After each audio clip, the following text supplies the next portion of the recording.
The Dukes of Dice are brought to you by Tasty Minstrel Games, Arcane Wonders, Game Toppers, and listeners like you. Welcome to the Duchy. It's time for another episode of the Dukes of Dice podcast, a proud member of the Dice Tower Network.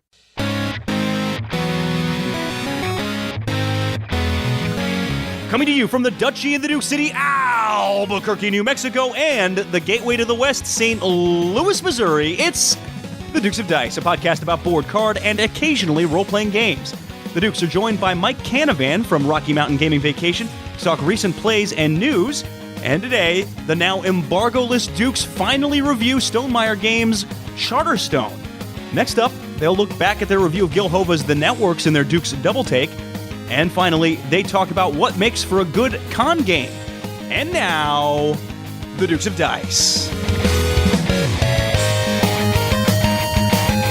Hey everybody, welcome back to the podcast. This is Sean. And Alex. And Mike. Mike, how's it going, buddy? Good, doing well. Happy to be on the show. Mike is a familiar voice for folks. If you don't know from the past, I can't remember what episode it was. I think it was episode 112. It was the one right before this double take, Mike. So you've had to deal with our nonsense before. Yes, but I love the show. Love being on it, being able to help out. I'm one of those listeners like you that the show's brought to you by. So happy to be here.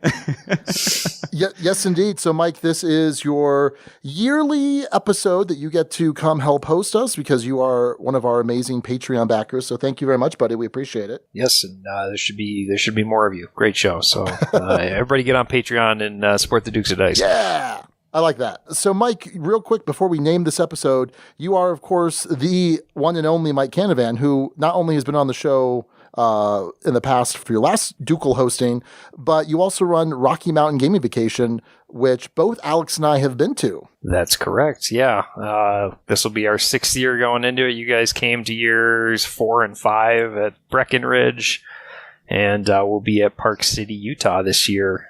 New destination for us, which is going to become kind of a reoccurring theme here in the future years, as we're going to switch destinations a couple of times here in the next couple of years. How'd you pick this one? Park City, we have a lot of different things we look for.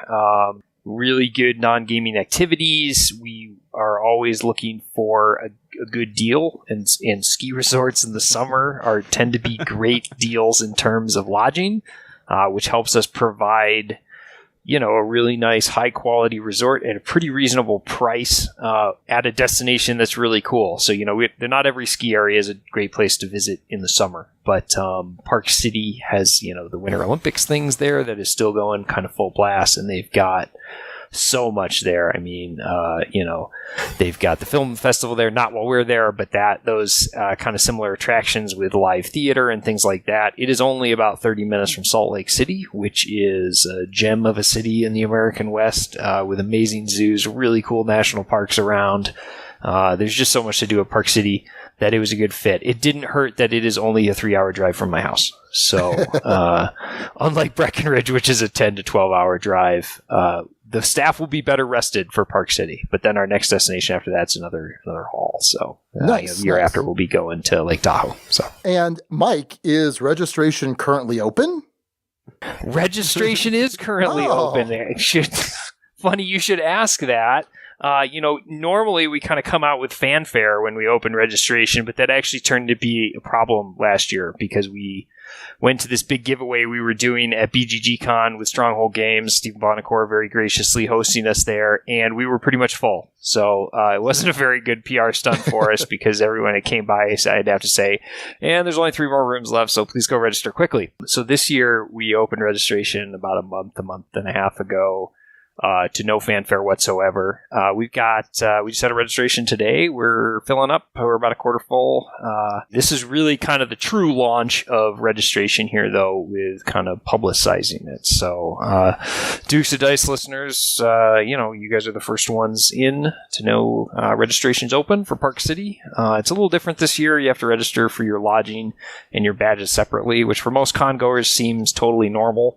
However, that's different than we've always done it in the past, because of some other changes to lodging that I'm not going to go into because it take too much of the show, but it's all on the website, acrestours.com, or you can just Google Rocky Mountain Gaming Vacation. It'll get you there. Well, what a fortuitously timed appearance on the show, Mike. Yes. I'm sure it just worked out that way. Well, thanks again for joining us then for episode 161, which we are titling Prime Time Legacy. Prime Time Legacy. Alex, what's the significance there? So, a few things. Prime Legacy is the name of the album that our show music comes from, so it's sort of a nice meta reference. But even more specifically to this episode, you have Prime Time, nice reference to the networks, and of course, Legacy, talking about Charterstone, which we will be getting headfirst into because, Sean, we're now embargo-less.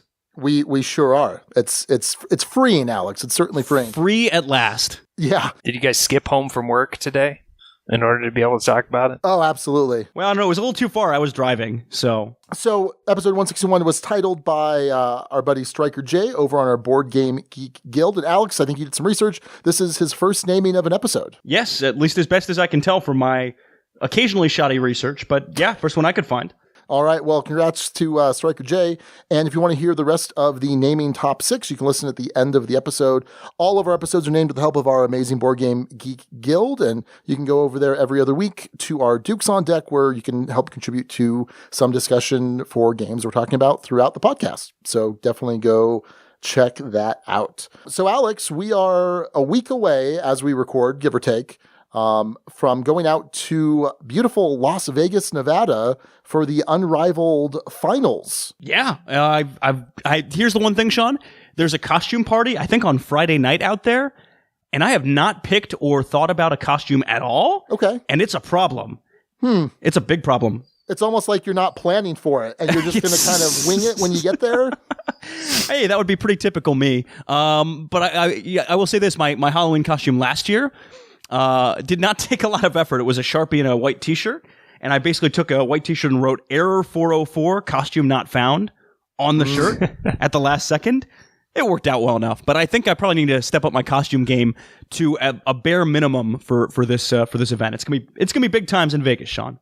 Yeah, it's going to be a good time. So this Unrivaled tournament finals is happening on October 27th, 28th, and also 29th. If you want to go to the finals, you have to purchase tickets.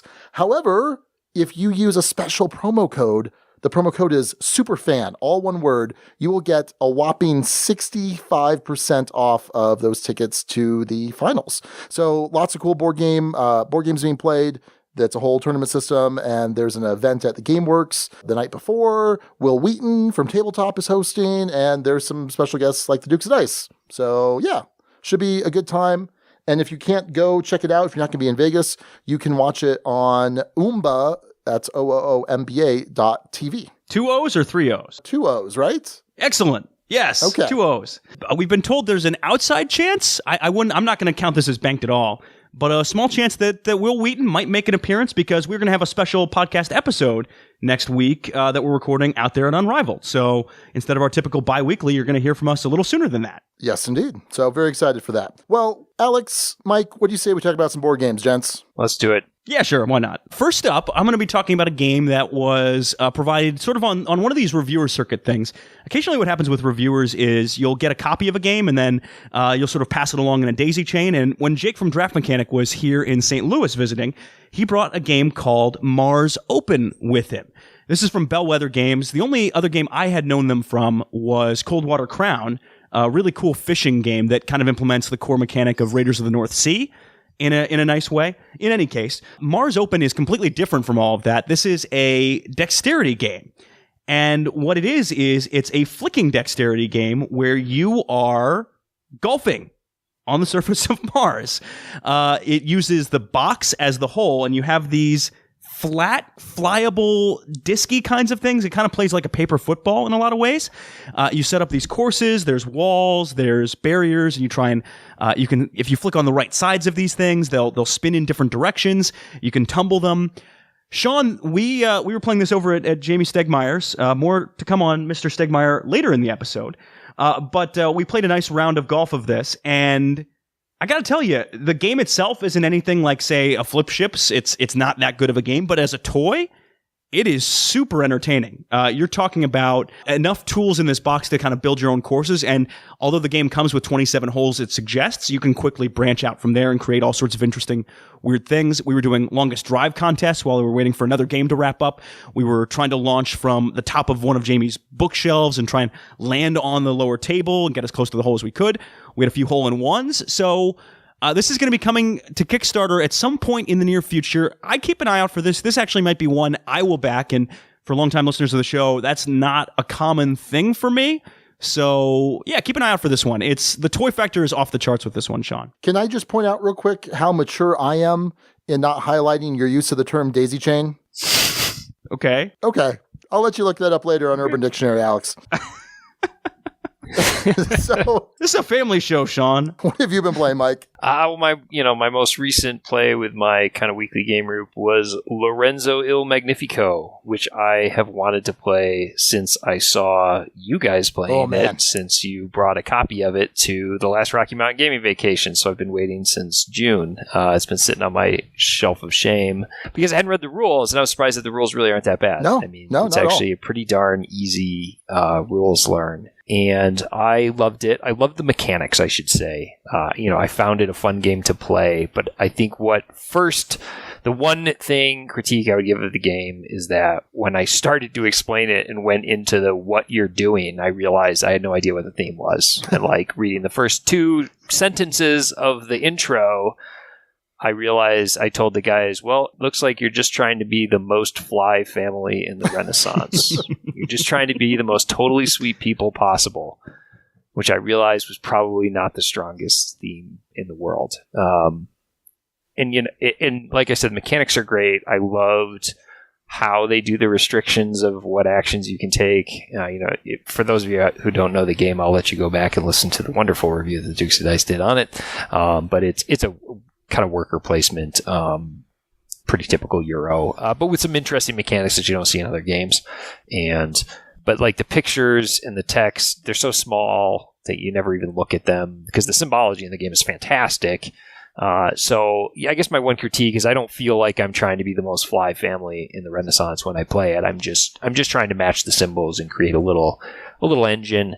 I like the length of it though, 6 turns, and the turns really aren't that long. I love the mechanics, great symbology, easy to teach. Yeah, great. I'd probably give it a 5. And I'm a pretty poopy pants reviewer, so that's pretty high praise from me. I will definitely play it again, but I don't think it ranks as high as some of those games that have amazing mechanics with a really good tie-in that makes you really feel like you're doing whatever it is you're doing. So that's Lorenzo Il Magnifico. I will say Pretty Fly Family would be a pretty nice game.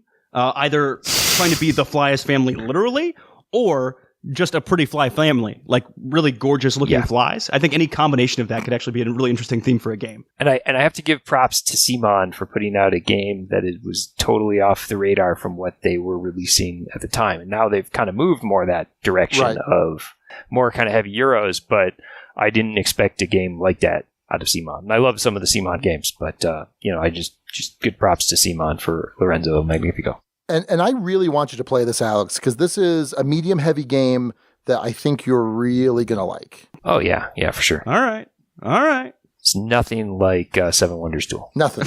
Well, I wasn't expecting it to be anything like that one. It is surprisingly tactical for a Euro kind of engine builder. I think to be good at it, you need to be making tactical decisions instead of trying to decide on some strategy early in the game and pursue that to no end. So another thing that surprised me about the game. Yeah, big fan of Lorenzo Il Magnifico, and I think it's really fantastic. Well, so this is where I usually have several games that I could potentially talk about. However, with the exception of playing a bunch of Combat Commander with Rory the last couple Sundays, and with the exception of playing a 2-player game of Lisboa, which I don't really want to talk about right now. I've talked about Lisboa a couple times before, and I'm hoping at some point, Alex, we do a review of Lisboa.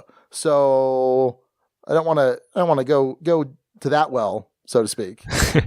Do we need to really do every one of Vital Lacerda's games? Every single one of them, Sean? You tend to like his games. They're all right. And Lisboa... Okay, great.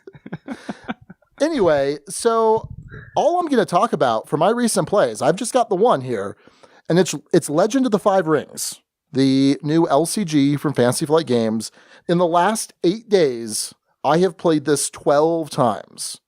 And that may not seem like a lot for a card game, but this card game takes a little bit longer to play, a little bit longer than, let's say, an average game of Netrunner. Once we first started playing, I would say that games were taking like an hour and 15 minutes to an hour and a half. That's just because we were trying to get used to the rules and things like that. So if you don't know anything about this takes place in the fictional land of Rokugan, which has a very heavily Japanese-influenced theme. This is based on a CCG that came out right after Magic the Gathering. It came out, I think, in 95. And I was there right when it came out. I picked up a Lion Clan starter deck and a Naga Clan starter deck. And I was playing L5R initially, and then I kind of picked it up and dropped it off over the years. My last time playing it was actually in law school. I played at a pretty competitive store with the CCG. So it's awesome. I love the original game. This game is, I would say, about 60% of the original game in terms of what it's kept and what it's changed. So basically you have two decks. You have a conflict deck and a dynasty deck. And your dynasty deck is, well, both of them are composed of cards from a particular clan. And in the core set, there are 7 different clans. And right now I'm playing both the Scorpion, who are these master manipulators. Sound fitting, Alex? Okay. Yeah, that makes sense. Were you listening? I don't know that you were listening. Were you listening? I was looking at a score. I apologize. Okay, excellent. I manipulated you into feeling foolish. Chiefs 20, Raiders 14 as of the time of this recording. Beautiful, beautiful. Are you Facebook messaging anyone right now? I also was Facebook messaging Melody during that whole section too. I'll have to be honest. I was looking up the pronunciation of Rokugan. Was I good? Am I right? Yeah, I think it's Rokugan. Well, that actually sounds productive or tied to the show. And in fairness, I don't think mine had anything to do with anything. So anyway, I'm playing the Scorpion. I'm also playing the Unicorn, who they're this clan that left centuries ago out into the wilderness. And they've since come back and they've learned a lot of foreign ways, and they're kind of barbarians as far as the rest of Rokugani culture is concerned. But anyway, what you're trying to do is you're trying to destroy or break 4 provinces, 3 regular provinces, and then your opponent's stronghold. There's also some ways where you can win by getting your opponent to lose all of their honor. So it's very similar to the original game. The big differences are the main economy of the game. So before, you would bring out these holdings. So if you're thinking Magic, they're kind of like lands. And basically you would pay for these holdings, and then these holdings would generate money, which you'd use to pay for other stuff. That's completely gone. Now you're just generating a certain amount of fate, which is the new currency, every round, and you spend that fate on these characters. Now, the thing is, if I spend 2 fate on this character that costs 2, he goes into play, and then at the end of the round, that character is going away. It's gone. I discard it. It's over.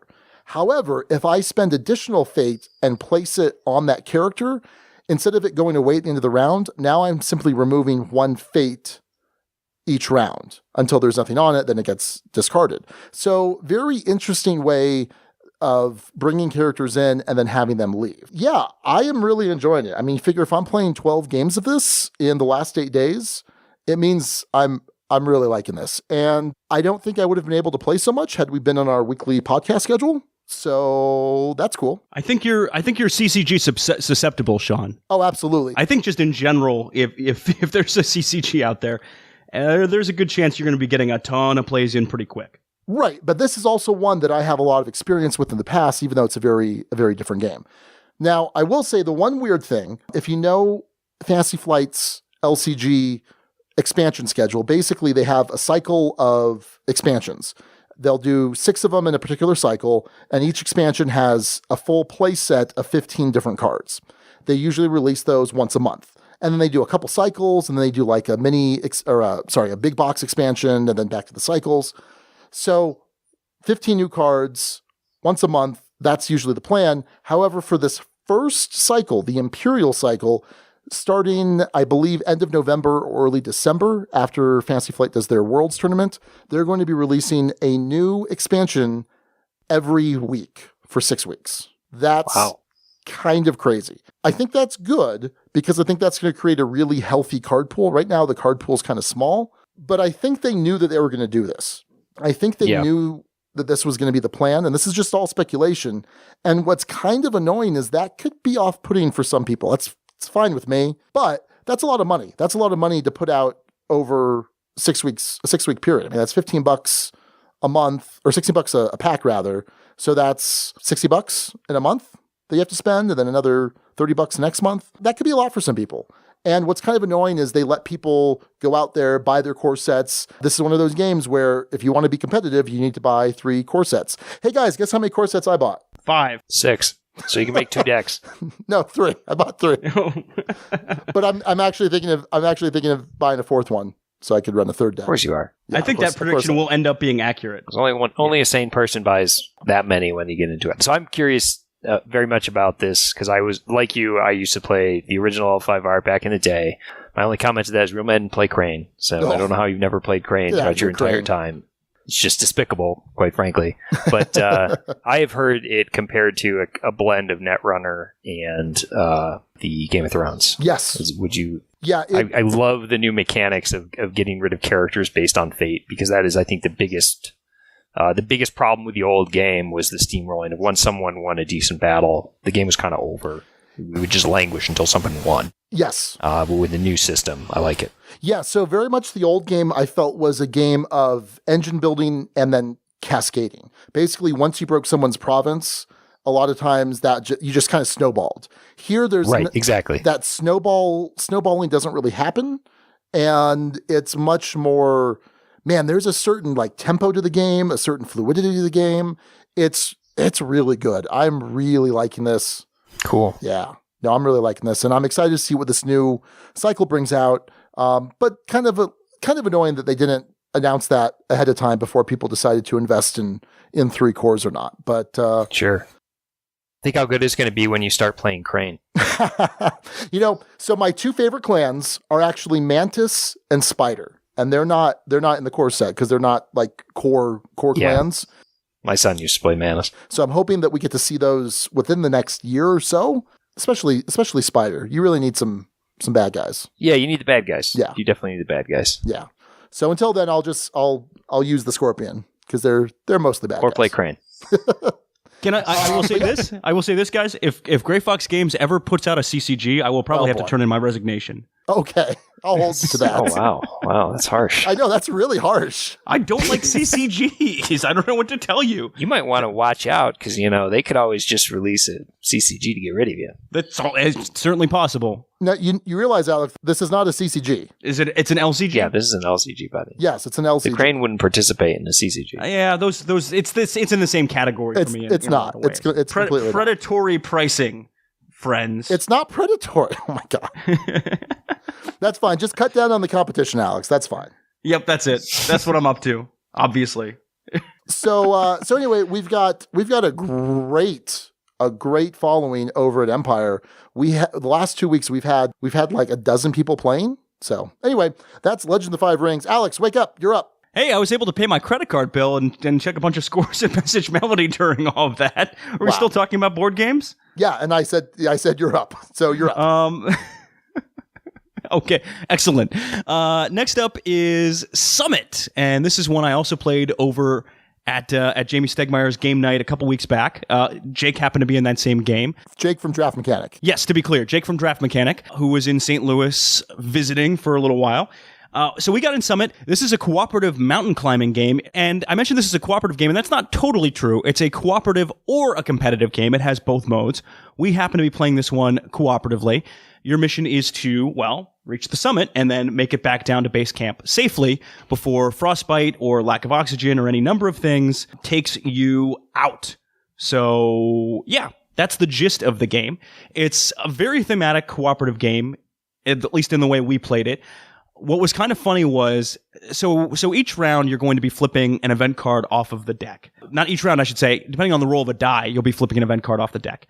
Probably in about the third time around, it goes in hours. So this was about 8 a.m. as far as the game was concerned. Jamie's character was maybe a couple steps outside of camp, not very far, and just decided to eat the Sherpa. Just off of the event card said, hey, desperate times, desperate measures, your Sherpa dies and you somehow gain a bunch of food. So we came to the conclusion that Jamie Stegmaier turned cannibal very quickly in this game and munched on a big chunk of Sherpa. So he wasn't too ashamed about it. We did win. The one critique I'd say of the game, at least from the one play of it, was it was awfully, awfully, awfully easy. We crushed that thing. Now, I'm sure some of that had to do with luck. Some of that had to do with difficulty settings. And it's possible, I keep hearing from folks, that it might be best played as a competitive game. Yeah, that's my understanding. I'll have to give it another couple playthroughs to see if that's the case. I can imagine this being a lot of fun as a competitive game. A good amount of backstabbing, cutting ropes as people are trying to ascend the mountain, laying down tiles to mess with people.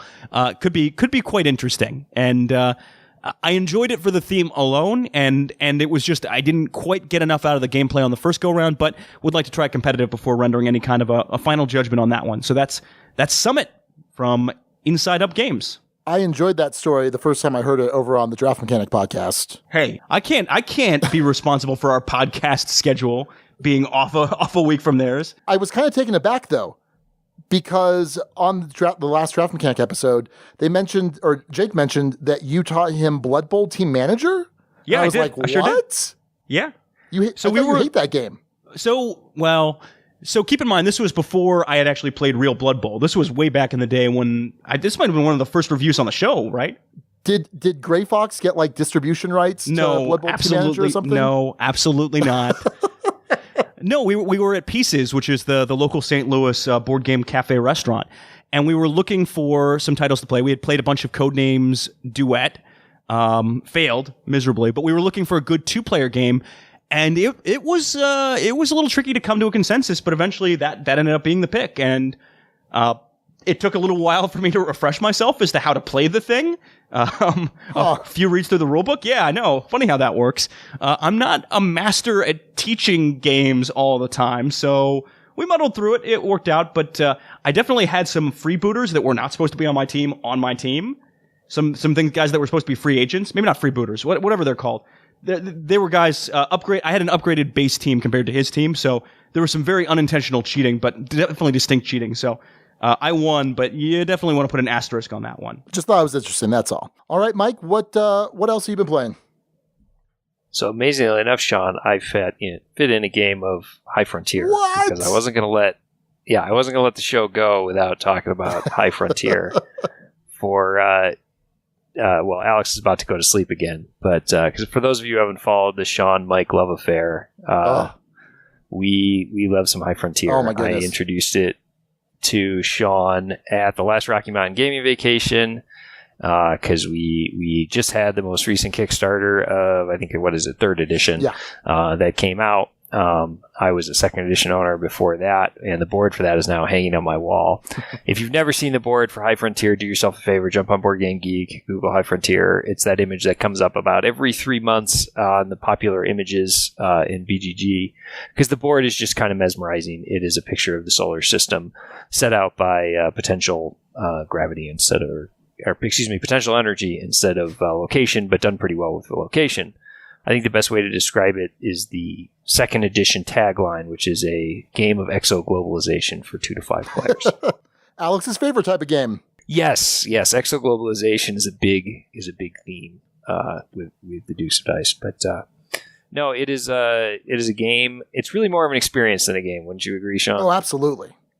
Yeah, I mean it's a game. There's a goal. There's rules and mechanics and whatnot, but you're effectively piecing together rockets through technology and then using those rockets, which are based on real science and engineering, to explore the solar system, our solar system, Mars, Jupiter and whatnot, and being able to kind of build factories to build some other technology. It's a pretty darn chewy game. The intro rules really aren't that bad, but they really are nothing more than learning how to move a rocket around. Once you get into the advanced rules, there's quite a bit more caveats and whatnot. Third edition did a great job in stripping it down. If any of you are computer game players and have ever heard of a game called Kerbal Space Program, I would call High Frontier is the Kerbal Space Program of board games. Sean, have you ever played Kerbal Space Program or heard about it? I had not until you told me about it at Rocky Mountain Gaming Vacation. I now have it, and I've run through all the tutorials. Very cool. But I mean, do you see the kind of the connection? Yeah, it's been a good couple months since I've run through the tutorials. But yeah. And I don't play KSP like some people do. You know, those of us in the know, we call it KSP. But High Frontier is just, and I love it because even though the tagline is Exo Globalization for 2 to 5 players, it has an amazing solo game, which is probably how you're going to play it most of the time anyways, although I do have a friend who sits down with me every once in a while and plays it. Solo game is fantastic. It's different every time you play it because of how the technology decks work. Anyone out there who is like, ooh, I like science and engineering in the solar system, somehow get a play of High Frontier in. You will not be upset. If you're thinking, I kind of like space, is that a fun game? I would probably steer clear of it. Try The Expanse or something that's come out more recently.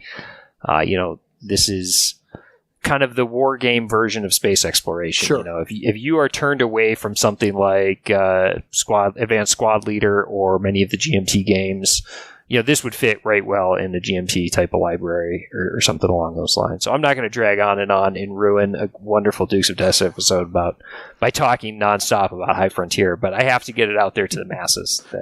Let me say 2 things. Number one, first, I still have not played the advanced game. I set up solo to play the basic game just to make sure that everything you taught me was firmly cemented in my mind. I got it all down pat. So I think we're going to play at Extra Life. I'm going to run some people through the basic game, and then we're going to play the advanced game. That's the plan. That's the plan. Second off, do that early. Yeah. Oh no, first game. Absolutely, first game. Second off, Alex, you dodged a bullet here, big time. Because had you not left Albuquerque when you did, if you were still here right now, because this is Mike's episode, we would have made you play High Frontier for the review. Yeah, here's the thing. You might have had it as the review for the episode, but you're not making me play anything. You would appreciate the basic game, I think. Would I, though? Because there was nothing in any of that description that sounded appealing other than maybe the space exploration part. And that's about it. That's the whole game, space exploration. Yeah, but then you added in the war game and it's like saying, yeah, but wait. But you added in the advanced squad leader GMT games style. As soon as you attach GMT games to any kind of a game, it's going to be a problem for me. Just about any time, except for Battle Line. The only thing about Blood Rage that entices me is Vikings fighting and big monsters. There's a fantastic. Everything else about it doesn't sound interesting to me, though. There's a fantastic game that implements that better anyway. Fair enough. I will say, High Frontier, designed by Phil Eklund, who is a literal rocket scientist, and applies all of that knowledge to this game. So, in an amazing way that flows and does give you that game experience. Like, it's not just this super chewy having to apply all these little modifiers. The way he implements the rules and connects it to science is incredibly elegant. Yeah. Incredibly elegant. But because it's so science and engineering based, it's not necessarily how you would originally think it would work. You know, the fact that rockets can coast and, you know, you can move distance without burning fuel and things along those lines. So, yeah. Y'all have fun. That's all I can say is y'all have fun. All right. Well, that's High Frontier. And I think that's going to do it for our recent plays. Shall we head on over to the news desk?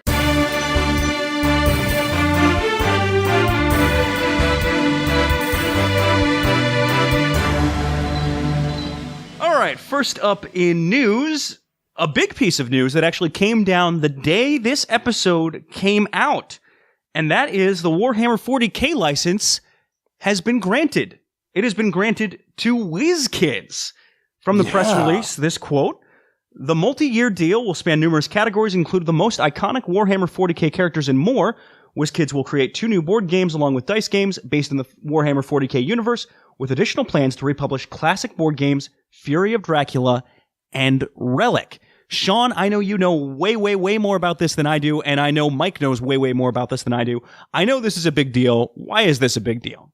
So, if everyone remembers, Games Workshop used to have a licensing deal with Fantasy Flight Games, and they've had that license for years. I mean, we just talked very briefly about Blood Bowl Team Manager, which was a Fantasy Flight game that came from that licensing arrangement with Games Workshop.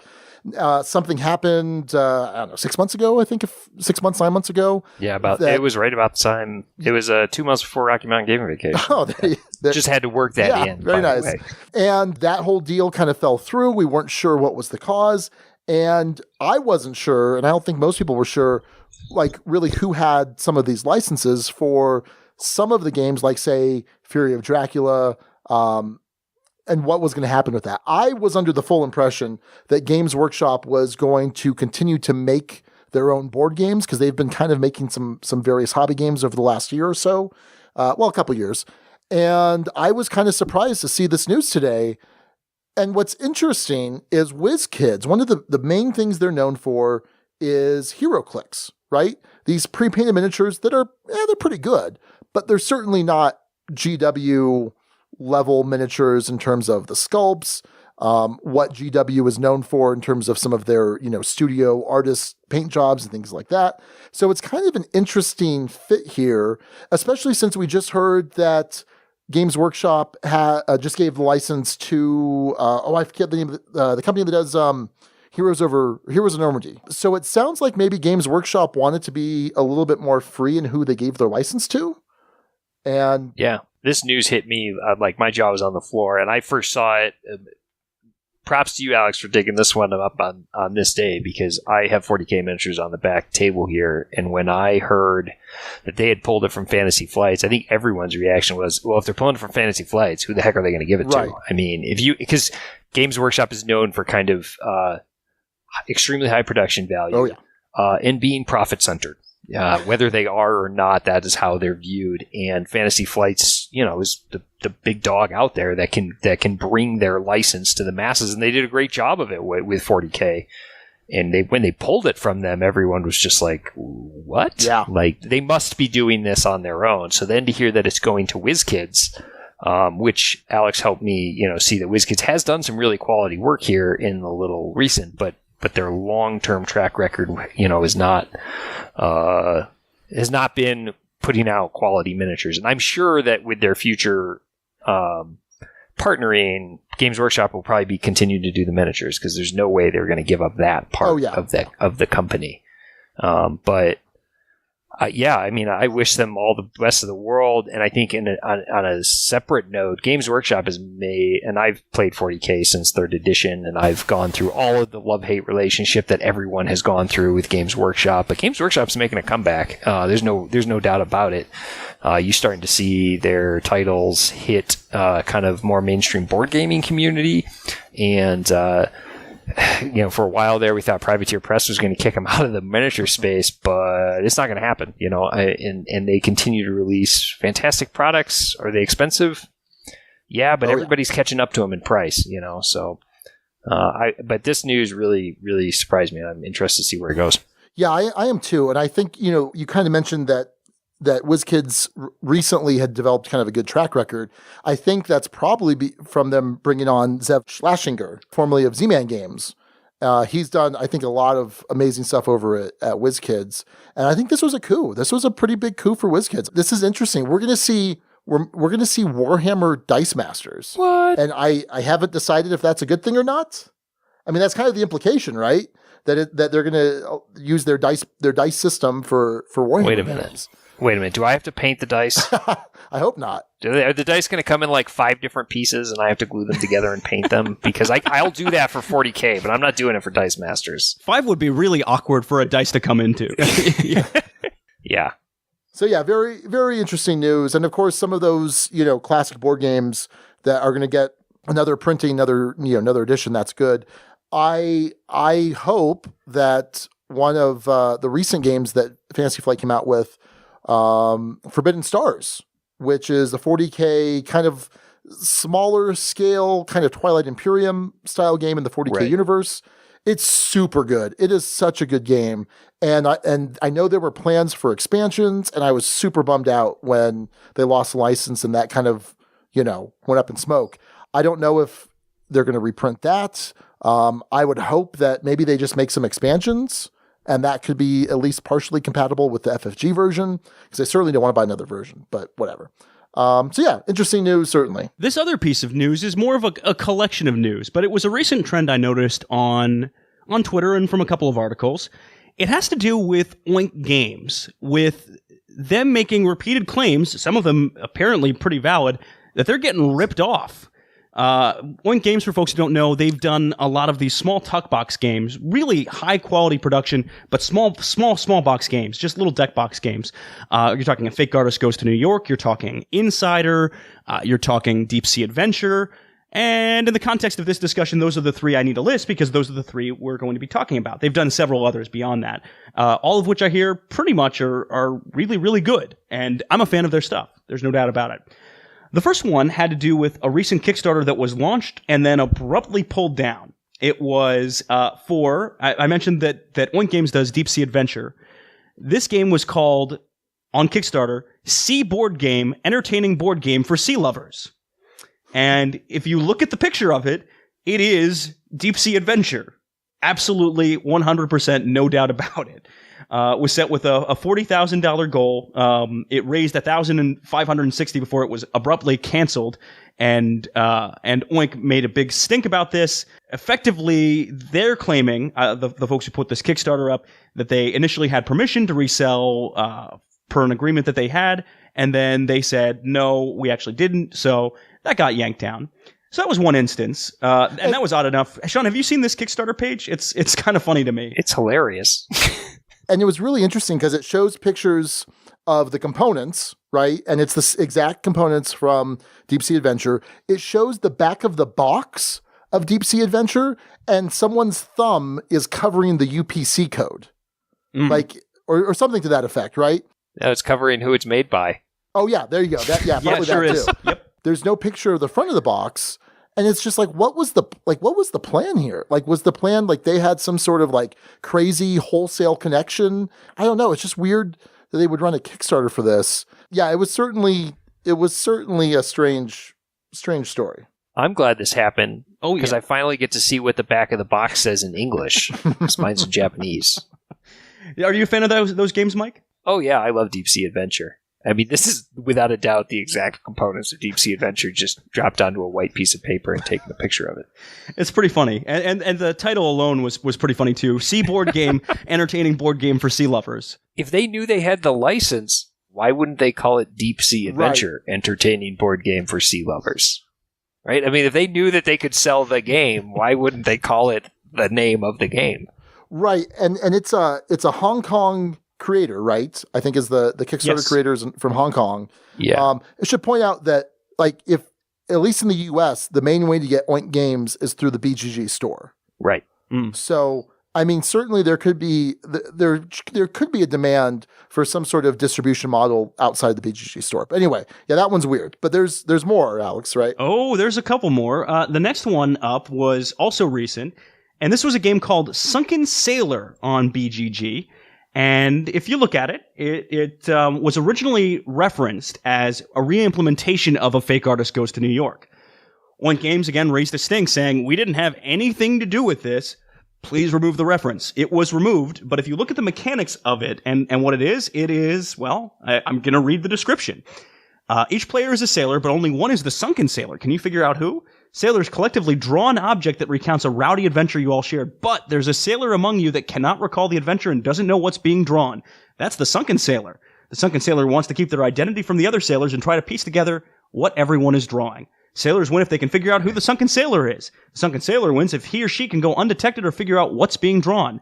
That is the exact mechanics of A Fake Artist Goes to New York, with a different name and a different theme, different names for everything, but effectively the exact same mechanics. Maybe, Sean says. And let me tell you, so I'm gonna withhold judgment until I can read a rule set for Sunken Sailor. If it's like almost the same rule set, then okay, sure. And the next little tidbit, I think, will explain why I'm withholding judgment. Yeah, and I can understand why you're being hesitant. I'm basing it off of the description. There's nothing in there that's mechanically different from the other thing. I agree. Whereas in this next example, there definitely is, from having now played both. So what I'm referencing is the one that I think more people are broadly familiar with. And this was another controversy, but in this case, between a couple of heavy hitters. You're talking Oink Games on one side and Bezier Games on the other side of things. And this was Insider versus Werewords. And Sean, you and I both played Werewords for the first time at Dice Tower Con. Hashtag Cheetos aren't Cheerios. Hashtag Cheetos aren't Cheerios, because Sean made that critical mistake and allowed me to get away with being a total traitor. I had heard rumblings, but hadn't looked into the controversy that there was some talk that this was a ripoff of Insider. I'd heard it was similar to Insider, certainly, but there was some feistiness between these two companies over this one, Sean. And it effectively comes down to this. Here's sort of where some of the facts align. Bezier, and from their perspective, Bezier inquired about the Insider license because they had a game in development that had some similar mechanics or similar ideas and thought it would be nice to get the license and bring it over. Oink didn't get back to them, at least per Bezier. And so... No, initially there was contact. Right, initially there was contact, but long term certainly wasn't an agreement. And certainly wasn't any sort of licensing deal done, just an inquiry on Bezier's point and some emails back and forth, but nothing where it was a no, you cannot, and yes, you can kind of thing. The claim on Bezier's side was that this was an original enough of a design, Werewords was, that although it had elements that were similar enough, the genesis of it was original. There are enough distinguishing gameplay elements between the two games that they felt it was perfectly fine to go ahead and publish this under a completely different name, not tied to Insider whatsoever. Oink was not happy about this and basically claimed that they had been ripped off, that their game had been effectively stolen and republished under a different name, and that the gaming community should be absolutely outraged about this. And certainly some were. Obviously, Bezier came back with their point of view, and Oink came back. And you can go online and read both sides of this pretty well, straight from them, without any kind of our interpretation. But, Sean, have you played both Insider and Werewords at this point? So I'm familiar with Insider, but I have only played Werewords. Okay. And so I'm pretty convinced they're pretty distinct games with a similar core, but distinct gameplays and distinct mechanics. Yes, and having now played both, and I played Insider fairly recently, again over at Jamie's. Boy, he's getting name dropped this episode, huh? Chocolate decadence, man. Wow. Insider, unlike Werewords, there are no limit to the number of questions. There's just a timer dictating how long a round can go. Insider, unlike Werewords, in Werewords, you can have the person giving the clues be a traitor. Insider, that's at least in the rules of the game, not a possibility. It's going to be someone else who's not answering questions, who's a potential traitor. Some of how it's guessed is different. It's not managed through an app. It's managed through flipping over cards and kind of seeing what the word set is.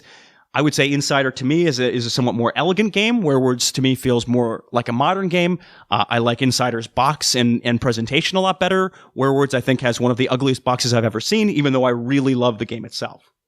So I think they're distinct enough, but certainly there was some griping about it. And the fact that this has come up as much as it has, I think is pretty interesting to me, Sean. Could be a case of the boy who cried oink. Okay. Okay. From your perspective as an attorney, Sean Ramirez, attorney at law, I mean, where does this fall for you? Yeah, you can't copyright mechanics. You can't. I mean, there's been enough cases of companies outright ripping off other games. There's not a whole lot of protection, and it's just something where if that's really going on, then the community just needs to either be okay with it or not be okay with it and not support those people that are ripping them off. I will say that in the case of Insider versus Werewords, I think it's pretty clear that they're two very distinct games, whereas with Entertaining Board Game for Sea Lovers or whatever it's called, that's clearly like, really? You're okay, sure. And then Sunken Sailor probably falls somewhere in the middle. So not a whole lot you could do there. You can patent certain mechanics, but patenting is a really expensive process and usually not worth it. Like famously Magic, the tap mechanic was patenting. And my understanding is that Wizards of the Coast actually licensed tapping to several games over the years before they lost the patent, before it expired. So now, before we totally just bash the C board game, we have to give them pretty mad props for making a remote control submarine part of the stretch goals for their game. It takes a lot of balls to put a remote control submarine attached to a board game. Just saying. Yeah. That whole Kickstarter is probably the most nuts thing out of all of these situations. I will say this. I think it would probably be a good idea for Oink at some point, hopefully soon, to get these things into U.S. distribution from someone. I'm not saying that because Gray Fox has any sort of anything with them. We don't. Oh boy. But I think it would probably be a good idea for them to do that because this keeps coming up, and I think it will keep coming up because they make really high quality, good games, and people want them. And that's sort of, I guess, a casualty of all this in a way. But I feel bad for them on some fronts, especially with the C board game for C lovers. That's kind of iffy. Oh yeah. Anyway. So yeah, that's going to do it for this section of the news. But hey, we got another section of the news, right, Sean? Yeah, we sure do. Alex, you're going to have your own little Kickstarter corner with our buddy Burky talking about the final days of the Game Topper Kickstarter campaign. Joining me all the way from the Great North, Burky. Burky, how are you doing? You're talking to me in the middle of a Vikings game. What are you doing? Hey. Well, that's what Vikings fans do. I DVR it all, so it's all good. Burky joining us, and the final stretch of his big-time Kickstarter campaign for Game Toppers. Burky, this has to be incredibly exciting for you. This thing blew up. Oh, it's just been fantastic. Fan support has been fantastic. The media content creators have been so gracious to communicate the product. The community's just been awesome. So excited. Burky, what is Game Toppers for folks who don't know? Because it's not a game table. It's meant to be something to really boost any sort of existing table, right? Yeah, basically what we're trying to do is upgrade everybody's gaming experience. And what a Game Topper does is just that. You upgrade every game you play with a Game Topper. It's basically two halves of a table of a topper that come together, and it converts your existing table into this high quality gaming solution. But now this is high quality stuff. This is military grade aluminum that has a rail system that you can insert all of your cup holders, double cup holder, component trays, all kinds of wonderful things. And yet on the top, we have inlays with wood on our luxuriant models. So it gives you that really high quality tactile feel of wood and really classy. And yet we really wanted to do this affordable. And then we really wanted to immerse people in the theme. So we have these amazing thematic game mats that go inside of them. So you get all the benefits of having this super high-end table topper that feels just like a really high-end big table, except it's portable. Why is upgrading a gaming experience so important to you? Well, that's a great question because, about 5 years ago when we really started getting deep into the hobby, and I've been a gamer since high school for a long time, but where we started going to Gen Con and stuff, we saw these beautiful thematic, these great big tables, Geek Chic and so forth, and of course they're desirable. Well, my father built me a beautiful standing full table, dedicated table that had a rustic theme. I designed it and had it all tricked out the way I wanted with drawers and cup holders. But then I made a prototype to take to my daughter's house that was just one that actually had hinges on it. I could take it there. And because we loved playing on that table so much, every time we got on our table at home, we loved it. We didn't want to play on the kitchen table. Well, take the prototypes to my daughters. They loved it. And I just started to improve it, and it actually went through 5 iterations of Game Toppers before we got to the place where we decided, okay, how can we really manufacture it and make this really great? What's the benefit of a topper versus a full-on table? Well, I think what's great about this is you don't sacrifice the quality, you don't sacrifice the feel of a high-end table, yet it's portable. 2 minutes, seriously, 2 minutes. You put this thing together, roll out your top, connect the 2 little connector cleats, and the whole thing is you're playing games. And then you can put away, we've got these beautiful stitched, embroidered storage bags so you can put it away. So it's just super quick. But then if you don't have that dedicated space, you turn your dining room, your kitchen table. One thing that's really awesome is we have an accessory rail. You can add this to any topper that you have, and it turns your big topper into a mini topper. And those are like crazy awesome to put on your ottoman or on your coffee table for those smaller footprint or party games. The one thing that really impressed me, I remember playing on a Game Topper for the first time, I believe it was a Dice Tower Con. And those card holders built into the rack was the coolest thing ever, because you didn't have to manage a hand in that way within that game. We were playing The Godfather on that, and it did a brilliant job of working well with that game. And I'm sure it's not the only game. What's your favorite game to play on a Game Topper these days, Burky? Well, there's so many. We've actually played Godfather on it twice here at my own home. Last night we had a great big poker night because we have this awesome thematic poker mat, and I love to play poker too. And so there's so many things, but with all these thematic game mats, you can play whatever you want. And we have 5 different sizes of toppers now. So even we have the Mycroft, we have a Sherlock Holmes theme on our Kickstarter. It's a lot of fun. Go watch Eric Summerer in our video, guys. You'll love this. It's really fun. But all these different sizes of toppers that give you these thematic mats. So if you're a Warhammer player, boom, you've got the Mycroft. You got this big 4-foot by 6-foot topper. Our Watson is 38 by 60, and you can play almost any of the games you want on that. I mean, we were playing with a lot of the Dukes of Dice at Dice Tower Con. Sean and Raquel and Ellie was there and some other friends, and we were playing a big 6-player game of Kemet. Oh, yeah. With the full... Yeah, it was a blast. Yeah, and I it wasn't because of the topper that I wanted to steer far away from that game. It was more my reaction to Kemet. Different strokes for different folks, I guess. So, folks, when they're listening to this, it will be, just in the very final moments of this campaign. I believe this ends October 25th at 10:06 a.m. Central Time. So if you're downloading this first day, second day the podcast is released, you don't have much time if you haven't already gotten in on this. Burky, why back during the Kickstarter, and why not just wait? Well, it's a great question. We plan on being around for a while, so you're going to be able to get a Game Topper if you aren't in there, but you're going to have early delivery. We're looking at targeting February, and I think we're really on track to do that. We have the capacity and all of those things. So you can get it now versus later, get a better value. But we're going to be here for a while. So that doesn't mean if you miss out that you can't get a Game Topper. And you never know what the future holds, but we're in this for the long haul. So very good. Burky, thank you very much for your time. And as mentioned, you have until October 25th at 10 in the morning. You want to get in on the Game Toppers Kickstarter. Thanks, Burky. Yeah, thanks so much, Alex. It's a pleasure. I've been a big fan of the Dukes of Dice for years, and we sure appreciate you guys. Man, years. That's weird to think about. Thanks, Burky. Yeah. All right, well, definitely go check that out. Time is limited, so going over to Kickstarter, and you can find out more information there. Well, Mike, we're going to head on over to a review of Charterstone. If you would kindly see yourself into the Duchy Green Room to kind of steal a little bit from Rolling Dice and Taking Names. All right, I'll be back in a minute. And we'll come get you when we're done. So, Alex, are you a fan of bluffing games?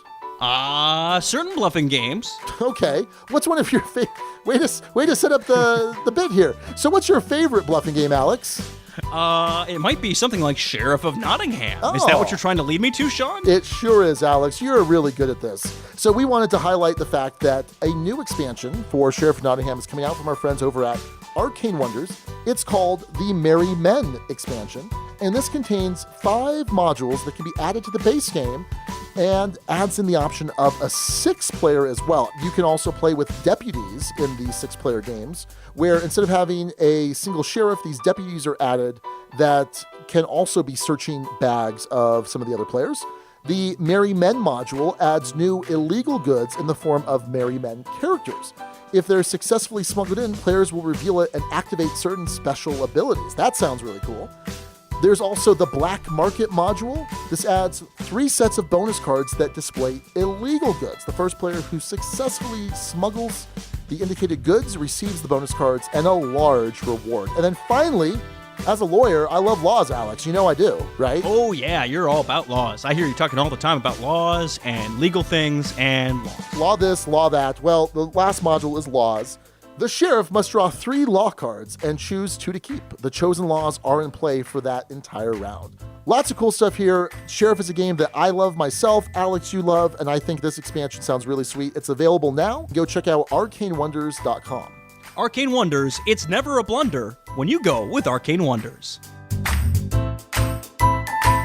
This week, the Dukes are free of their embargo, free to build villages and try and win the favor of the Forever King. But will this game win our favor? We'll tell you. It's Charterstone. So Charterstone is a 2017 release from Stonemaier Games, designed by Stonemeier's own Jamie Stegmaier. It has art by Lena Cassette, David Forrest, and also Gong Studios. This is a Euro-style game where you are building a village, and it's a legacy game. And so this is kind of the first of its kind. Now, it's competitive, and we've already seen that with Risk Legacy and Seafall, but it's also a Euro. So that's kind of the claim to fame here as far as the innovation that we're seeing. Now, because it's a legacy game, we have to be very careful in how we review this and what rules and mechanics and even thematic narrative stuff that we talk about. So just be aware that we kind of have at least one hand behind our back, so to speak, with this review. But at its heart, what you'll find out initially when you open up this game is it is a worker placement game. You have 2 workers, and you're able to place them out onto the board, get an action, and then once both workers have been placed, you can recall them, which takes up your entire turn. Alternatively, if someone goes to a spot where one of your workers already is, your worker gets bumped back, which means that you can use them again on your coming turn. You don't have to take that turn right then to necessarily pull them back. Now, when you first open Charterstone, what you want to do is be very careful what you look in. You don't want to go rummaging through boxes because it's a legacy game. There is the initial book that's going to kind of give you your start into Charterstone. It's going to tell you what to do, kind of walk you through the basic rules.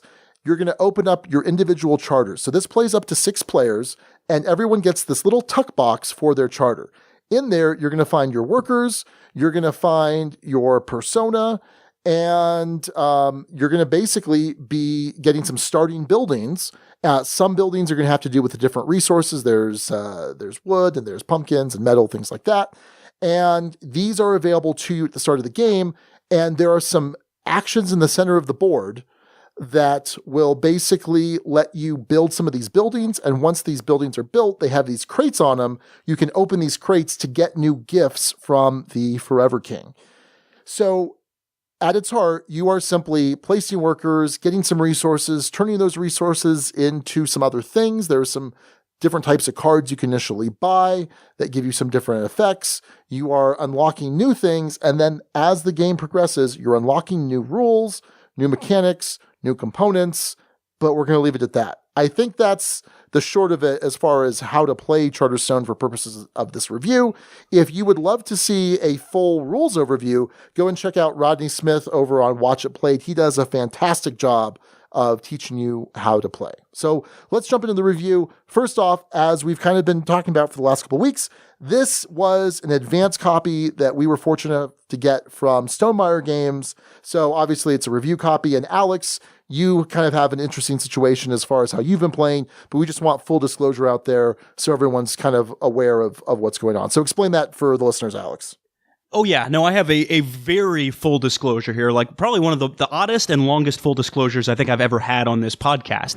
Because as Sean mentioned, and this is likely to come up in certain situations in different forms, we are in different locations. We are no longer in the state. When Sean says we received an advance copy, he means that in the ducal we. And truly in the ducal we, in that he not only received it, but played in a group completely independent from me.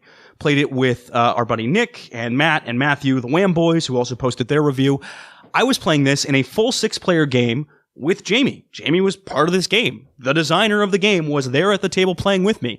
And let's go even beyond that, because I think it would be fair to assume, and probably correct to assume, that it is impossible for me to be completely unbiased on this in any form.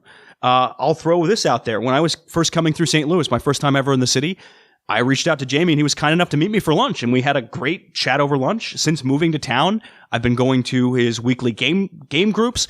I think he's one of the true good guys in the industry. I think he does things the right way as a publisher. A lot of what I'm trying to do as a marketer is model a lot of what he does with his company. He treats folks as individuals, and he puts out good stuff. Even before knowing him really personally, and quite frankly, I call him a friend at this point. I have really enjoyed a lot of his games. He has 2 Boxcars award winners in the Duchy. We gave Viticulture both 6s, and we gave Scythe both 2 6s. Scythe is the name of the game. Yeah, thank you very much. And Scythe is in my top 10 of all time, and I can't remember, Sean. Was it on your top 10? Yeah, it's my top 10. Yeah, and certainly we haven't been universal in Stonemaier Games between 2 cities. I was very iffy and pretty critical on, and remain so to this day. And Euphoria, I'm in a like not love category. Sean, I think you like that one a lot better than I did, right? It's a 5 out of 6 for me. Yeah. Euphoria. So generally speaking, even before this relationship, we've liked Stonemaier Games, but in complete disclosure and all fairness, I have developed a different relationship and a cool one. I'm glad I know him, and it's one of the key gaming contacts I have in this city at this point, and one of the folks who's allowed me to kind of help continue this podcast. So I'm grateful to have even been invited to the table. But keep in mind, it's the designer teaching me the game. It's the designer playing the game with me. I'm not going to pretend that's not going to influence me. But I think as the review goes on, I hopefully you'll hear me tackling this from how I saw the game as best as I possibly can given the circumstances. But yeah, there it is. The fullest of full disclosure, Sean. Okay. Well, so my general impressions of the game are good. Good. It's good. Okay. I like this game quite a bit. I'm just I'm thinking of how you review a game that is a legacy game where you don't want to spoil a bunch of stuff. We did this a while back with Pandemic Legacy, and of course, we're going to be probably making some comparisons here and there to Pandemic Legacy, whether fairly or unfairly, whatever. And if you want to see some videos that we've done, you can head on over to our YouTube channel where I've put up kind of my first impressions that kind of went a little long, and I will probably be repeating a lot of what I said there. I also have a spoiler review where if you want to learn about some of these mechanics, you can go watch that. But it was clear over there, and it's clear here that I do really like this game. It is too simple when you first start, and I think it's designed that way, and you're more than likely going to start unlocking new rules, new mechanics right off the bat. And that's when the game kind of starts to ratchet up. I don't think at any point it necessarily becomes a super complex game in terms of rules and rules overhead. I think that at a certain point, as you build more buildings out onto the board, basically more action spaces, it can become a little overwhelming in its choices. So at a certain point, you have 42, you could have 42 different action spaces to choose from. That's crazy. That's quite a bit. And you have to be kind of mindful of what is out there. Because as rules are being introduced, as mechanics are being introduced, as rules are changing even, you have to be aware of all of those options that are out there, because what you were doing this one game may not be as efficient in the next game when new rules are added on. And so that can create a little bit of AP, I think, in some people, especially when you're like, I have to evaluate every single thing I could possibly do when there's quite a bit there, I think. So I like it. I like it quite a bit. And I think that it succeeds at being a solid, I'd say, medium weight Euro in the legacy genre. For me, there's this concept that I've talked about a lot of late, where if you think about games and how you enjoy playing a game, there can be an XY axis that a lot of games fundamentally fall on. That can be very different things. The XY axis of well-designed versus poorly designed on one axis, and fun versus not so fun on the other axis. And what was interesting was I appreciated the design of this game throughout. And to be clear, as of the time of this recording, we're through 8 games of the 12-game campaign in this. I appreciated how well designed it was throughout. The fun level has varied a decent clip throughout these games for me, depending on what's going on. And it ultimately has an effect on my rating, and the rating has bounced around a good amount. And even as of the time of this moment, I'm not dead sure where I'm going to settle on this one, Sean. I'll come to a conclusion here at some point, but I'm bouncing between a couple of scores in my head as far as this goes. I will agree with you that for what it aims to do, be this medium weight Euro game, it succeeds on a lot of fronts. And what I think is interesting is, although it is a competitive game, it is a friendly competitive game in a lot of ways in the core mechanics of it. Certainly, ties in the game tend to be friendly. How you place your workers tends to be friendly. And in general, the game, as best as I can tell, this is a game where you can't subtract from what other people are doing, but you can gain from what other people are doing. And I think that's a very clear design decision that permeates throughout and makes sense given the theme of the game. And for a lot of folks, I think it's going to create a pretty enjoyable experience. And but I think there's also a big caveat with that, which we'll talk through a lot of this stuff. I think this will come up in individual sections as we get to them, Sean. Okay, so real quick, the rule book is pretty simple because you open up this book and there are a bunch of blank spaces that you're going to be putting stickers on throughout the course of the campaign. And I think that the initial rules that are there, and I think if I remember correctly, you actually are kind of adding some from the index, which is the collection of these hundreds, the 400 some cards. It's pretty straightforward, and I think as new rules come out, I think they're all pretty straightforward as well. It's that thing where there's that low rules overhead, and then you're just adding little bits here and there. So I think it's pretty solid in that respect. There were a couple corner cases that we found where we're not sure a certain order of operations, but I think we kind of figured out what we thought was fair, and what kind of seemed to make sense in a given game. So yeah, any thoughts on rulebook, Alex? I was sitting at the table with the rulebook, so that was a bit of a different situation. I did not look at that thing at any point during our play experience, so didn't have to learn it from there. So yeah, I'll take your word on it. Okay, all right, fair enough. So as far as component and art goes, now this art is very whimsical. The different people that are on the different types of cards, they kind of have they have like these big heads, right? These big heads, little bodies, and it kind of adds to the whimsical feel of the game. I think it works for the game. I think that the design and layout of the board looks really cool. I think that it's a fantastic art production. And it's very different than, say, Scythe, right? Scythe, which is kind of dark and gritty, and this would be a very different feeling game if that were the art style, and I appreciate it. Like you kind of mentioned, there's a certain friendliness to the mechanics, and I think this kind of hits that point home. I think, for me, this is where a small sticking point comes up. Oh, boy. This is a situation where I think the art is actually beautiful. I think it's certainly a well-produced game, and just about everything Stonemaier puts out is a well-produced game. Components in this are really, really nice, and don't want to talk too much about them. I think it succeeds very well on all of those fronts.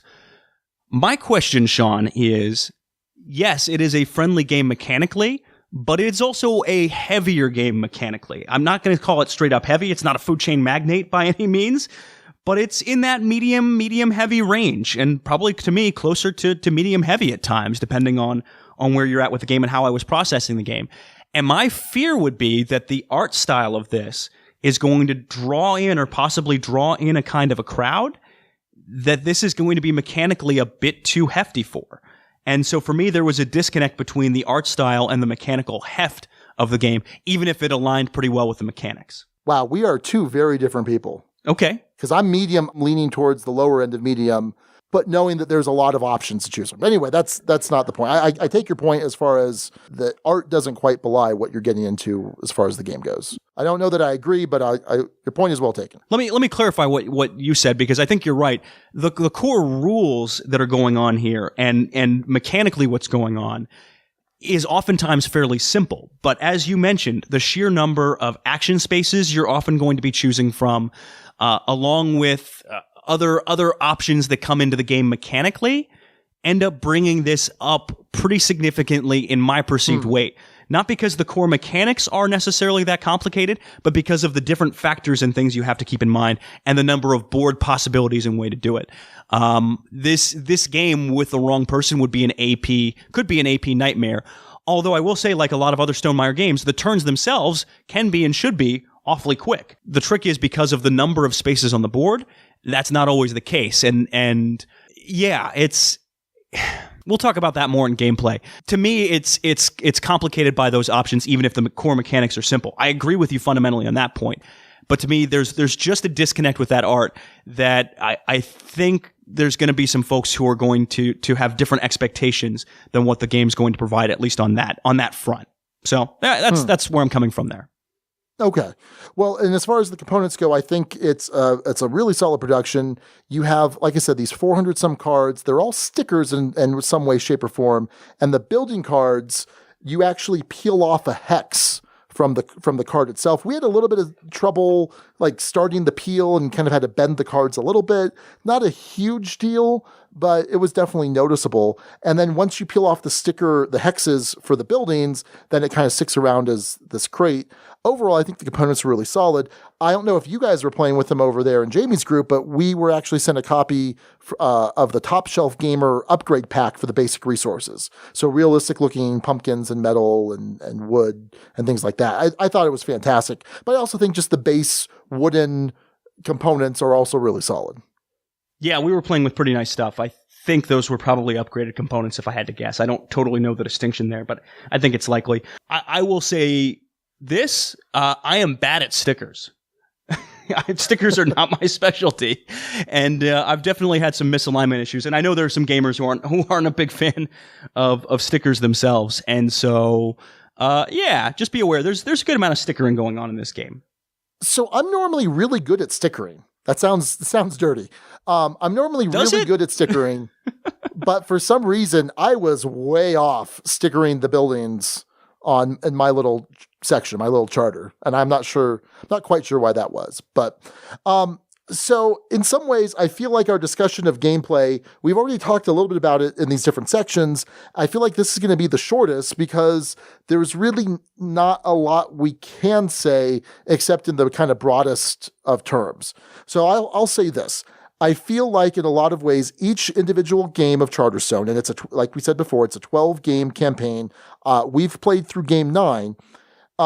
They can wind up playing out very differently. There are different things you can do, whether it's turning resources into points based on the board. There's this quota track where you can kind of turn excess resources and coins and some other things into points.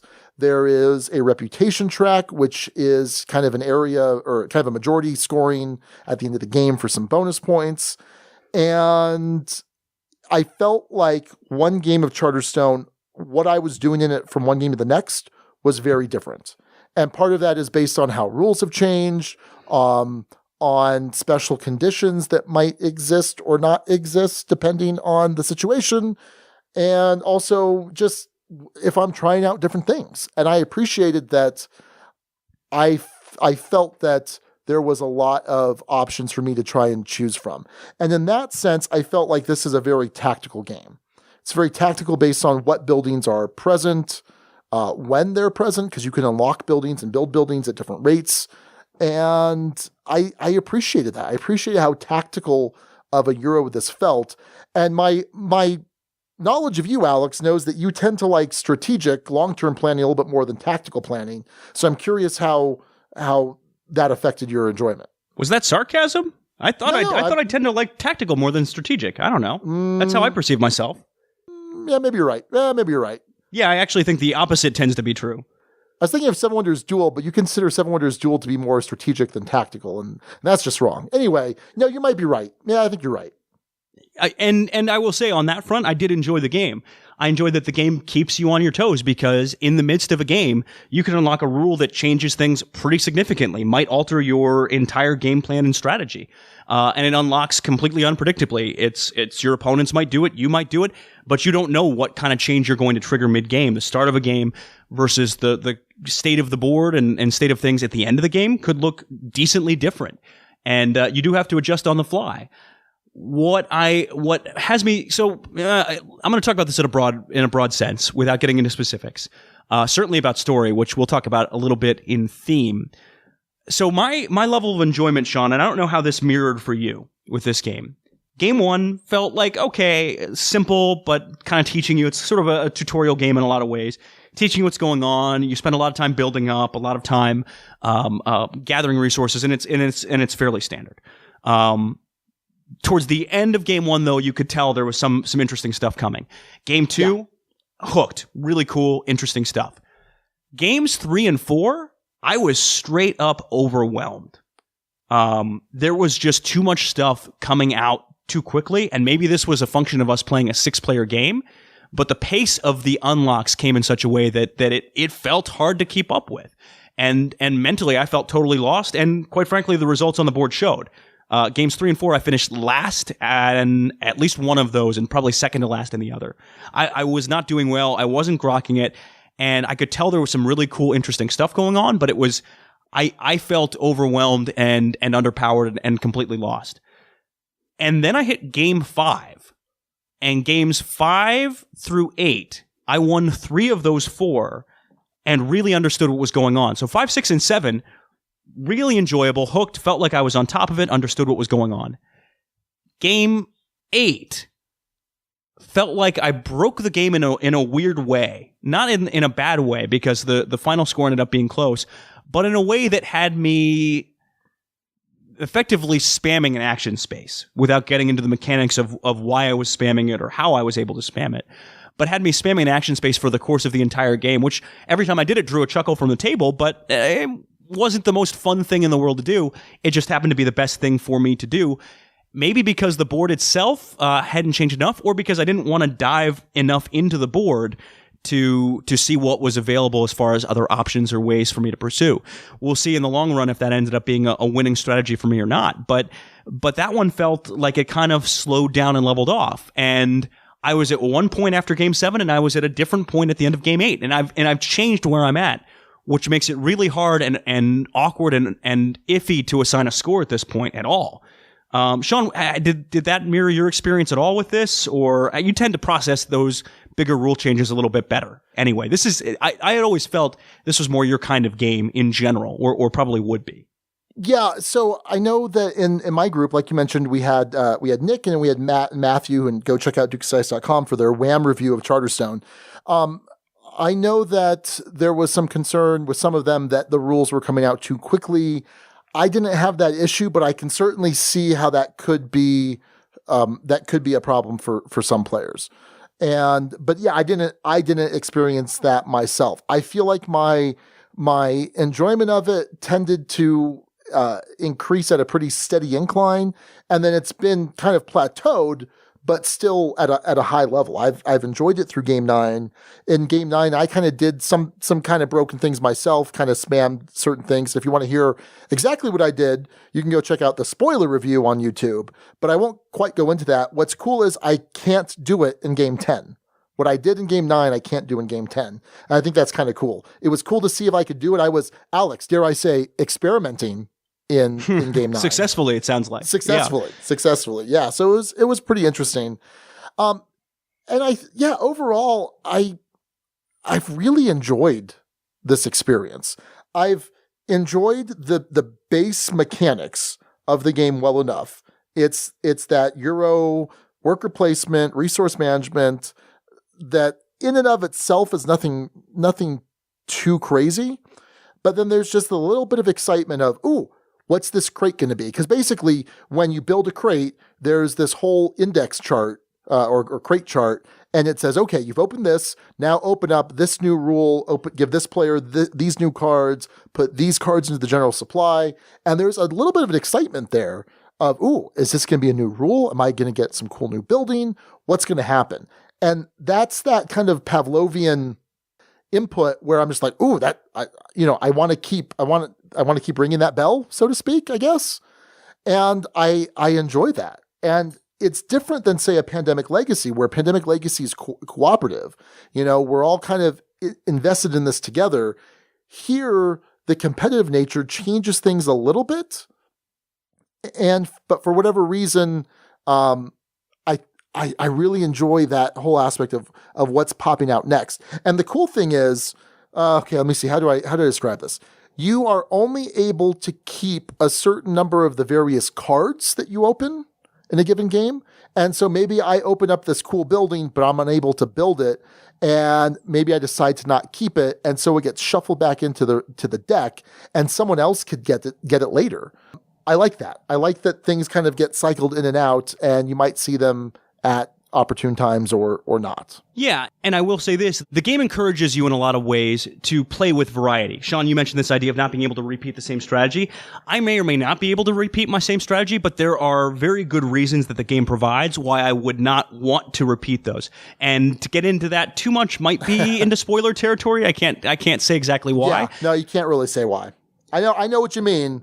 Yeah, but you can't really say why. Yeah, I can't really say why, but I think there's a lot of design decisions in this game that are geared towards that idea that you may be able to break the game initially. You know, there was a player in our group who for the first 2 games seemed to have a really solid strategy, and part of me was wondering, how's anyone going to topple him? There's no way anyone is going to beat him the rest of the way.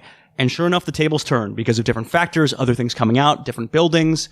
And there's an ebb and flow of this, and there's things that have been done, and I can only say it's off of good design that mix it up and ensure that different players win. I know in your guys' group, Matthew was dominating pretty early on, right? Oh yeah, he won like the first four games right That's out of the bat. crazy. I mean, pretty handily. And has he since been brought back to earth? Yeah, a little bit. I mean, yeah, a little bit. And it's interesting because, I mean, we can't talk a whole lot here about what happens at the end of a particular game and how that's scored. I can say generally that every 10 points you score is going to be worth a glory. And this glory, okay, so it's spoiled at the end of game 1. I'm not going to go into it. But basically, this glory is something that has a permanent effect from game to game in the campaign. We'll just leave it at that. And also end game scoring, which is kind of there on the charter box. So that's pretty evident. But yeah, it does things to make sure there are some catch-up mechanics that I think are effective. So yeah, excellent.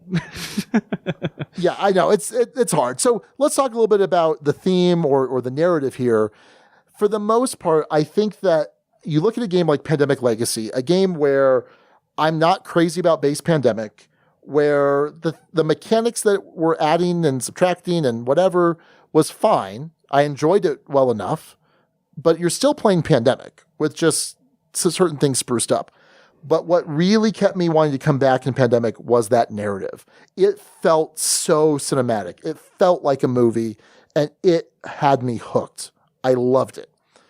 The Charterstone narrative doesn't do that. It doesn't come close to doing that. And for me, this is probably the weakest part of the game. There are times when I'm like, oh, what does that mean? What's that going to mean for the campaign? What is that narrative element going to mean for changing rules? Or there's kind of this mystery about this Forever King. What exactly is happening here? So there were times when my interest was piqued for sure, but it didn't quite have that hook in me. It didn't feel necessarily cinematic. And it could be that because of what Jamie's trying to do, create a competitive Euro game that's a legacy game that also you're going to be able to play when all is said and done. Yeah, how do we not mention that yet? That's I mean, that's the crazy part about this. Well, I'm still holding off. I'm still holding off judgment about that and whether or not. I mean, yeah, you'll be able to do it, but is it something that you'll want to do? I don't know that yet, and that's something I'll be happy to report back once we finish Game 12. But going back to my main point, yeah, I didn't feel like the narrative necessarily had me hooked, and I'm hoping in my last games 10, 11, 12 that there's something in there that's really going to be like, ooh, some big payoff, but hasn't had that yet. Yeah, and at least for me, I would agree with you on the narrative. There were definitely genuine moments where I smiled or had a nice emotional reaction. Players at the table were chuckling, and you know, the thematic touches of being able to name things in the game, which I don't think is a spoiler. I really hope isn't a spoiler. Yeah, that's fine. Yeah, okay. Says Sean, who doesn't have to go to Jamie's game night on Wednesday and face the wrath and the Stonemaier SWAT team coming in and confiscating everything. There were great touches like that, but you're right in that in terms of comparing that story to Pandemic Legacy, no, Pandemic Legacy smashes it on story. Yeah, is unbelievable. And the fact that we stopped where we stopped in that campaign still boggles my mind because it was one of the greatest moments in board gaming as far as a narrative story goes. I thought it was one of the coolest things. And yeah, I haven't had that moment yet, Sean. And we'll see if it's coming. But based on the fact that this is meant to be playable afterwards, I think it's reasonable to think that it may not. Not trying to spoil anything for anyone, but this is a game where it has, in many ways, a delightful story, but a story that is not the hook or the main reason, which in a lot of legacy games it is. That's the selling point, is It's this story you live through once and then can kind of leave it behind. This is one that's meant to maybe more stick with you, and maybe that affected some of the narrative decisions, but it just didn't quite have that juice and that excitement factor. And I think for what it's trying to do, I actually think that's okay. So the other cool thing is that you can buy a recharge pack when you're done with all 12 games. Basically, the board is double-sided, and the recharge pack will give you a whole new set of the index cards, and it will give you a new rule book, so you can kind of start over with a second group. So now you're playing with Jamie's copy, but if you well, let me ask you this: would you play through Charterstone a second time with a different group? So and this is answering a different question. I'll answer the other question that you didn't ask first. At the end of each game of this, pretty much, save for maybe game 4, I've been pretty excited about playing another game sometime soon. I've been excited to continue this and wrap up this campaign and get it through. Not because I'm excited for it to be over, but because I'm engaged and excited to see what the game has to come for us next. So on that level, one campaign, no doubt about it. In terms of playing through a full second time, let's see how I'm feeling after game 12. I'm not as sure about this as you are, Sean. Okay. Well, yeah, and I'm pretty excited to do that. I'm pretty excited to pick up a recharge pack. I'm going to play this with Raquel and Mariah. I think they're going to love this. They love this style of Eurogame. They haven't played a legacy game yet, and I'm really excited to see the enjoyment they get out of unlocking these new rules. And I think they'll keep up pretty good with all the new rules as they come out. So I'm very much excited to play through this again. Certainly I'm not going to have any mechanical surprises or things like that. But what's cool is you're not really on rails. Different rules, different components can unlock at different rates at different times in different orders, depending on how the game plays out. And so I think that's pretty interesting. So I think you're going to have an AP nightmare with Raquel. Okay. Am I wrong? Right. Maybe. I don't know. We'll see. I'm trying to think positive, by the way, here, Alex. That's a yes. That's a yes. Yeah. Sean is being very diplomatic in that situation. And that's the other question here is play count.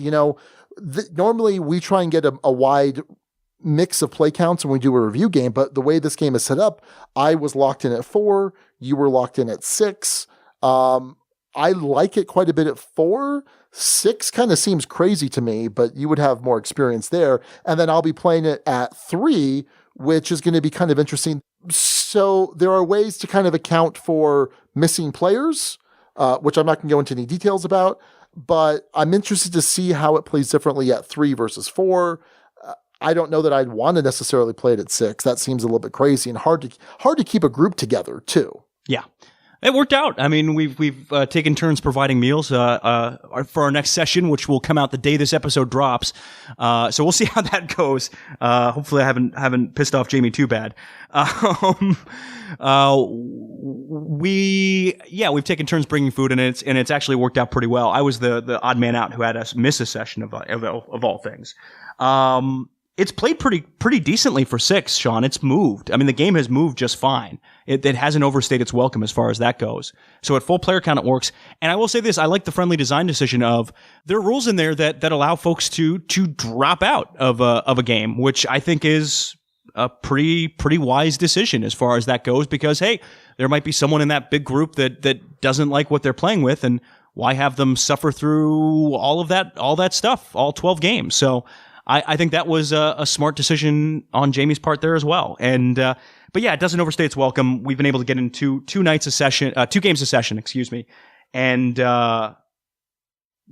it plays well for 6, which is hard to do for a game of this magnitude, of this weight, I should say.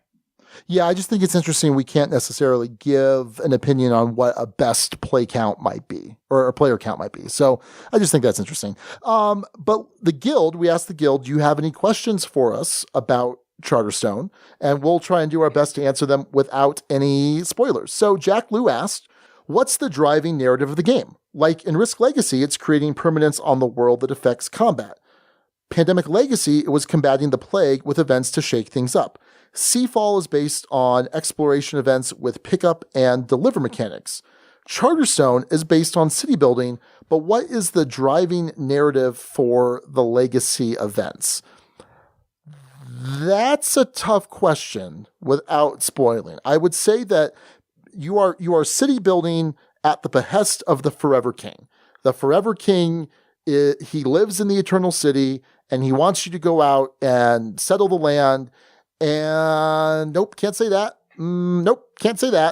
But basically, you want to build up this new village to be pleasing to the Forever King.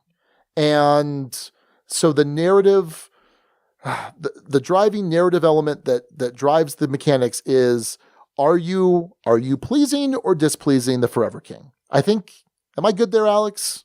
I think so. Yeah, I think we're good. I mean, that's how I did the intro effectively. So sure. Yeah, I think that is probably enough to say what's going on. There is something that drives the narrative forward, and it doesn't get bogged down, I guess, is the best way of answering that question.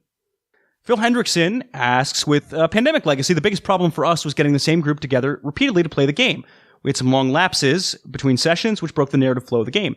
With Charterstone, do you need the same set of players for each session of the game, or would the game experience be just as good if different players are involved over several plays? I would say, although I mentioned that mechanic of being able to drop players from the game, I think if you did wholesale changing of players between games, I don't think that's a good idea. Yeah, I think that's probably true. So BJ says Jamie Segmeier's initial concept was to have an almost rulebook-less opening, but then softened it a bit. Did it work well with a limited rule set, or was the first play experience really throttled down only to ramp up as the rules were added later? So full disclosure, we actually all watched the Rodney Smith rules video before we played. I, of course, read the rules ahead of time too, but no, I think it works. I think it's pretty solid, but it's hard to say with having watched Rodney. Yeah, I mean, as I mentioned at the very, very, very start of the game, it's pretty vanilla, but it gets spiced up pretty quickly, even in the midst of that first game. So it may look pretty vanilla on its face or seem pretty vanilla, but it doesn't take long for things to get actually pretty interesting. And Jones says, if I remember correctly, Charterstone builds the board as you go. Does that mean the style of game can change? That is, could it become a game that's a tight resource optimizer just as easily as an unstoppable snowball economy? The style of growth, not the shaved ice, as a clarification there. Yes. And I think I'm going to leave it at that. Yeah, let's go there. Yes. Yeah, that's a hard one to answer, I think, without spoiling too much. Finally, Ian Kissel says, is it worth going through this journey if you no longer live in the world of playing the game over and over again? Can the legacy game format hold up without being propped up by story? That's the thing that we don't know yet. Like I said, I'm happy to report back, but I don't know. I just don't know. Yes, I think this is actually proof that the legacy game format can work even without a strong story. I think this is actually pretty good evidence of that. Okay. Yeah, for that, in that sense, but I think he's asking, like, once you're done with this game and there is now no story, right? You're just playing the game, the mechanics of the game. I think the mechanics here are solid enough that it could work. I think the jury's out. I have to see where this is after game 12 to know for sure. It's just hard to know. Yeah, no, I think that's true. All right, so Alex, let's head over to final thoughts. Why don't you lead us off? Oh, man, making me go first on this one. Yep. So my score fluctuated with my play experience. I kind of mentioned that sort of chart of my experience. It was as low as a possible 3, but it wasn't there for long and didn't stay there for long. It sort of bounced, Sean, between a 4 and a 5 for me. So for folks who don't know, we rate games on a 6-point scale, 1 being poorly designed but playable, not necessarily fun, 6 being an all-time favorite that's a contender for the top 10. We have certainly given plenty of Stonemaier Games 6s in the past. This one doesn't quite rise that high for me. It just ends up being a little bit too rules heavy. I just didn't quite have enough fun with it for it to quite rise that high. But to be clear, I did have fun with it. I've enjoyed my experiences with this one overall. And I'm between a 4 and a 5. A 4 is a good game worth playing, just not all the time belongs in the Duchy. AKA, glad I had the experience. 5 is a great game. We'll rarely turn down a play of it. That's a, hey, I really enjoyed this and you should enjoy it too. And I can't give half scores on this podcast, right, Sean? Correct. Am I still not allowed to do that? No, you go ahead and give it your 4, Alex. Go ahead and give it the 4. I'm not going to. I was leaning towards a 5, and I'm going to give it a 5. A great game will rarely turn down a play of it. I think the design decisions here are smart enough, and the gameplay, once you've caught up, once my brain caught up with the rules changes coming fast and furious at me, I really got into enjoying it, and I still do enjoy it. I enjoy when I can understand a game and feel like I'm at least competent at it. That tends to be part of my enjoyment of a game. I know for some people it's the experience and how you do, and it doesn't really play into it. For me, it has an effect on it. And the fact that I've been able to understand and hold my own in this, when I got to that point, that felt good. It does a lot of interesting, cool things, and there are multiple ways to win this one, which is really cool. I think it's smart design decisions by Jamie overall throughout this game. You can tell his fingerprints are all over it. In a good way. And yeah, the production's nice. The story doesn't live up to a Pandemic Legacy kind of story, but you know what? I don't think it needs to. I think this one stands on its own and does a pretty dang good job. And so that is my likely biased, but I'm going to stick by it, 5. A great game will rarely turn down a play of it. And we'll see where this stands after the campaign's done in a few weeks. So yeah, it's interesting because I thought, given your unwillingness to play through a second time, kind of spelled out there's going to be a 4. Well, here's the thing is, for most games we review, we're not playing them 8, 10, 12 times anyway. If I've gotten 12 plays out of a game, most any game, that's pretty much good enough for me. I mean, that's a lot of enjoyment out of one copy of a game. Sure, but it's just the nature of the legacy game. It's the nature of... Anyway, okay, let's do me. Yeah, I'm giving it a 5. I think that's been pretty clear from my review, and I've been pretty much certain that's what this was going to be since at least game 3. So 5, again, great game. Will rarely turn down a play of it. I think the fact that I'm eager to play this again when I'm done really says a lot. This is a great midweight Euro, low rules complexity, and it kind of builds on that. And so that's kind of nice. The narrative, like we've said, isn't necessarily as strong, but I've still enjoyed the legacy aspect, unlocking new things, new rules, all of that. I think it's really solid. I think, and this has been one of my most anticipated games of the year, and I think it lived up to the hype for me. Doesn't hit that 6. Certainly, Pandemic Legacy was a 6. Even though we didn't finish it, that narrative just, it hooked me. It just, that cinematic feel to the game just really hooked me. And while I think I enjoy the mechanics more here, as I tend to enjoy, midweight Euros more than I might most cooperative games, I think that the absence of that narrative hook is what didn't quite get me to that 6. But overall, I think it's a fantastic design accomplishment on Jamie's part, and congrats to him. So, very good. All right, that is the Duke's review of Charterstone, embargo-free and ready for your consumption. It's a 5 from Sean and a 5 from me.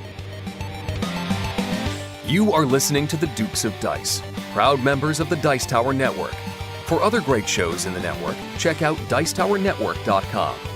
Back to Alex and Sean for this week's Dukes Double-Take. All right, this week in our Dukes Double-Take, we're looking back on episode 113, titled Gindication, spelled DJINNDICATION.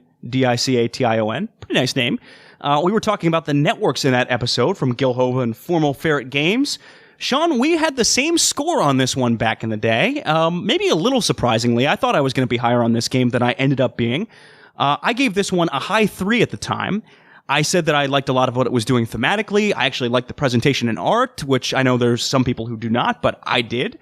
My concern came down to replayability and the fact that I just didn't have quite as much fun with it gameplay-wise as I wanted to. I thought it would appeal to more folks, though a wider array of folks than the 3 would indicate, and certainly based on the expansions, I think that has proven to be the case. Sean, you were at a 3 with this one as well. You said it was the right situation, but that right situation was only on occasion with a TV junkie. Which in many ways you yourself are, but I think you need at least another TV junkie in the mix for that to make any degree of sense. Sean, have you played this game since? No, I absolutely have not. And yeah, there was a lot of stuff about this game that I was like, oh, that's cool. That's funny. I see what, show they're satirizing or whatever. but ultimately it was kind of these one-note jokes, and once you saw them the first time, they weren't necessarily as funny after that. I wasn't super crazy about the mechanics. I'd certainly be willing to try it with the new expansion, but I'm not super crazy about it. So I'm keeping it at 3 myself. I will probably do so as well. It's not certainly one I've thought about playing in the time since and really thought of much at all, other than when I've seen the expansions up on Twitter, referenced them being on Kickstarter. So I've certainly seen this game talked about a good amount, and I think it's developed a decent following. It's just one that hasn't come to mind a lot, and I haven't really come back to. Though I think, again, thematically, it's very successful. It's just gameplay-wise, it never quite hooked me. Mike, have you played this one? I have. I've played it twice, and wish I hadn't. There's my poopy pants coming back on about games.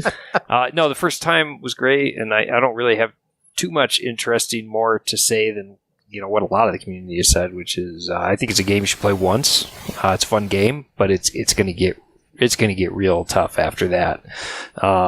If somebody says I love it, I just can't get over I do like the art. I just can't get over how fun it is to read these cards. Then great, or for whatever reason, then I'm not going to put you down for that. But I think everyone should play it once. I think it's kind of leading into the next section. It's a great con game in that you don't have to buy it. You can play it that once. You can read the funny cards because they are legitimately entertaining. And then, move on with your life and play something else. That sounds about right. So over in the guild, BJ from Board Game Gumbo said, I am a fan of the networks. I love the idea of running a TV network, and I really enjoy the playful, funny jokes sprinkled throughout. However, the game did not go over well at our game night. Most of the players found the game to be more about math than about being the king of late-night TV scheduling. I'm hoping that the new expansion will breathe a little life into a game I would like to play again. I give it a solid 3 on the Dutchy scale, although I do think I'm in the minority as to the art. Not a fan. Evan says, after going in with really high hopes, the networks fell really flat for me. There's a decent amount of luck involved, which I don't really like, and the special game-changing network cards that introduce a bit of take that and special game-breaking powers are something I actively dislike in board games. I dislike them here as well, but admittedly, if the game didn't have them, it would probably be a bit too simple and uninteresting, so it feels like a damned if you do, damned if you don't situation, at least for me. The game's a bit of a table hog too, so trying to lean over and see what network cards are in play and what each one does is also a bit annoying. I agree with a 3 on the Dutchy scale of 1 to 6, but it's closer to a 2 than to a 4 for me, so a low 3, very close to unleashing the 2 from Evan. Jesse Metcalf says, I really love the networks. The theme is outstanding. The game is in a sweet spot for both weight and length. I have taught the game to both casual and hoppy board game players, and it is universally liked by all. I own the on-air expansion, which adds some great variety. The executive expansion was an insta-back on Kickstarter, as it adds even more variety. This will remain in my top 5 games for some time. Okay, so a little bit of a different range there. And then finally, Jeff Rademacher says, I love the networks for the theme. The current game's cards are limited, but for me, it's just the enjoyment of trying to get your network to be America's #1 sci-fi/comedy/drama network. It comes out every so often, and it still has tremendous gameplay. I'm hopeful that the Executives expansion will give the game even more replayability. It was an instant back for me, though I understand it wouldn't have been for everyone. For me, it was a solid 5 last year, maybe slides slightly to a low 5, but that's because of the anticipation of the expansion. Fair enough. So a wide range of opinions, and I think that's understandable. I think there's some people who will just be in love with this theme, and I enjoyed it a lot too. It just wasn't enough to overcome some of the other areas of gameplay for me. So yeah, that's the networks. It is a 3 still from both Sean and I. Stays at a 3.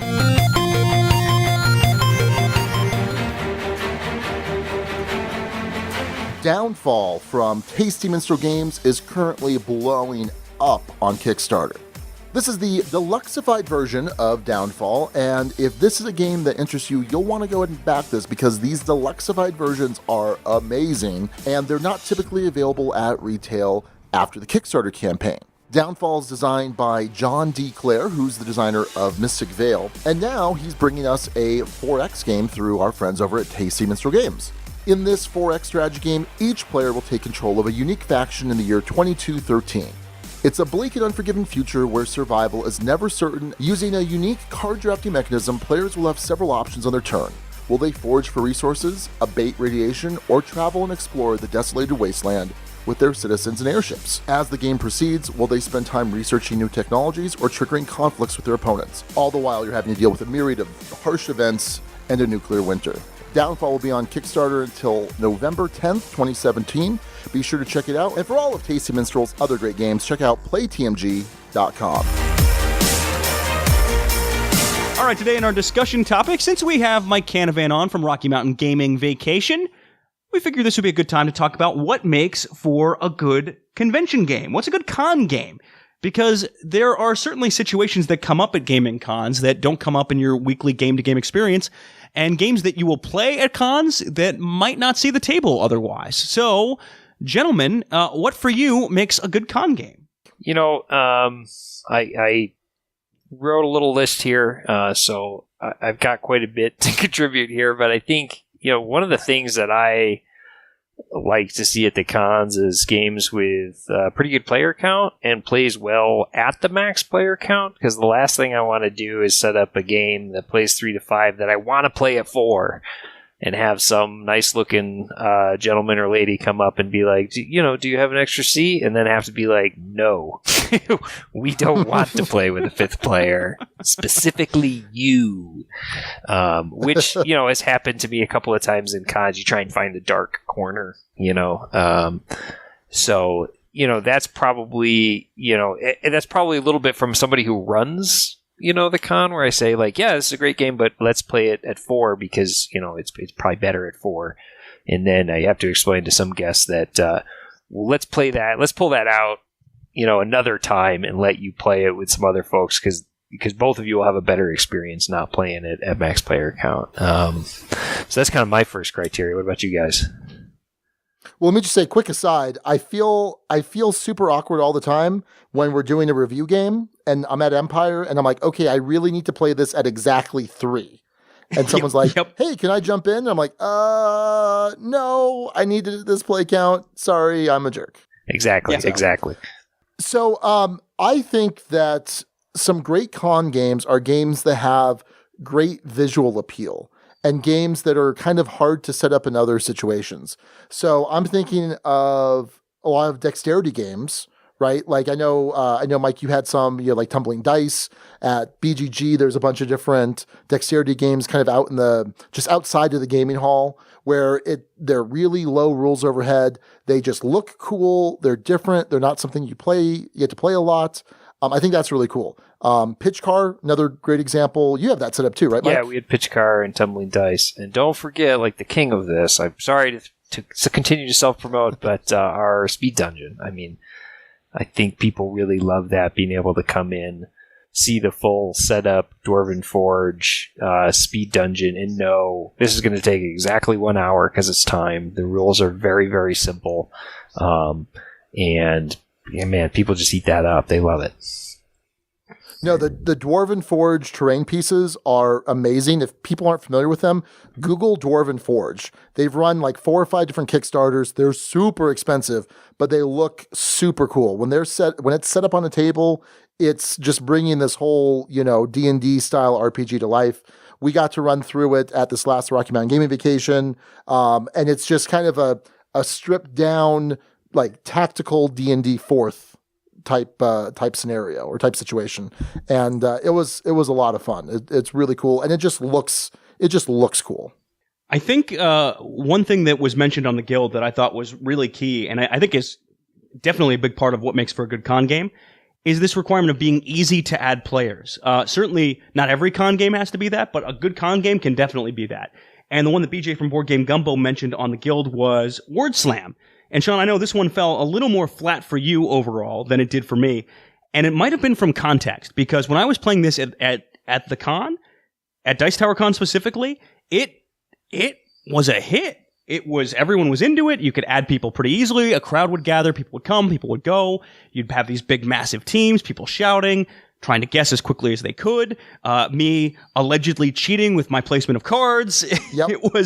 It was a riot. And I think it was hard to replicate that experience when you just pulled it out for a typical game night experience, where it's more established teams and is it best a filler game, quick rounds? Empire is not a place that you're going to want to yell a whole ton, really. So I think it's one of those that needed to succeed at a con. Happy Salmon is, I think, another one of those. It's not so much good on the can add players easily, but certainly can swap players in and out easily, and those rounds are fast enough. It doesn't matter so much. And with the Bluefish expansion, aka adding 6 more players, so you can have up to 12, I think that game definitely fits the bill as a con game. And certainly, Sean, that was your game of the con a couple of Dice Tower cons ago. Yeah, absolutely. I think probably one of the best games for being able to add drop players is Codenames. I mean, we've used it quite a bit either on game night, but I think it would apply definitely to a con situation where you don't necessarily need even teams. I mean, it helps, especially at a lower count. And you could be right in the middle of the game and someone walks up and you're like, hey, jump on in. And I think it's perfect. I think it's a perfect con game in that sense. And it's a perfect game to end or start a board game night. So. Yeah, kind of along a similar vein, just anything with a really high player count as well. When I was involved in a different gaming endeavor, I used to run a game called Oregon Trail at Gen Con. If you used to go to Gen Con like 10, 12 years ago, you may have remembered it. It was this 36-player game in 6 teams of 6. It also lasted exactly an hour, and everything was resolved by rock, paper, scissors. And we rushed players to make decisions, and it was pretty much a cheap ripoff of the Oregon Trail old computer game. But there's like this big board, and everybody was a Conestoga wagon racing to Oregon. And there's nothing like playing a game based on rock, paper, scissors with 36 other people, and having to getting your oxen killed and having little Susie die from dysentery and all the classic tropes of Oregon Trail. Anything that you can get a lot of people involved. And then along a similar line, I guess I've said this twice, anything that you can make a hard time limit on, because there is a lot of times in gaming cons, not so much now in the kind of open gaming con format that has become so popular, where you have something scheduled, right? I have to be somewhere at 4. And to know that you are going to be done by 3:30 is nice, because you can end up wasting a lot of time at a con, not waiting for an event and not having anything to play between now and then. Well, you were talking about that massive high player count experience. 2 Rooms and a Boom was a really memorable con game for me on that front too. One where you have hidden identities, 2 giant rooms of people kind of milling about, lots of social interaction. It can be noisy, which I think in a con setting is more acceptable than it might be otherwise. That game is absolutely awesome if you have the right player count for it, which is a lot of people. And again, con's pretty conducive to that. Big credit on the guild for that one and a bunch of other ones, really, to Marlene Thompson, who listed a couple of these things, which I completely agreed with. I basically didn't have to prepare for this because I just read her stuff. So that tends to be how life goes anyway. So nice job, Marlene, on listing a whole bunch of great con games, including 2 Rooms and Boom. Probably one of my most memorable con gaming experiences, just because of how cool that was. So she also mentioned Magic Maze, Captain Sonar, Happy Salmon, which we already talked about, Fuji Flush, which has a crazy how varied that player count is, and then also Pit Crew, which is pretty cool. I also think that cons are a great time for you to organize games that might otherwise maybe spectacle's the right word. And so I'm thinking of some of these cons have these mega games.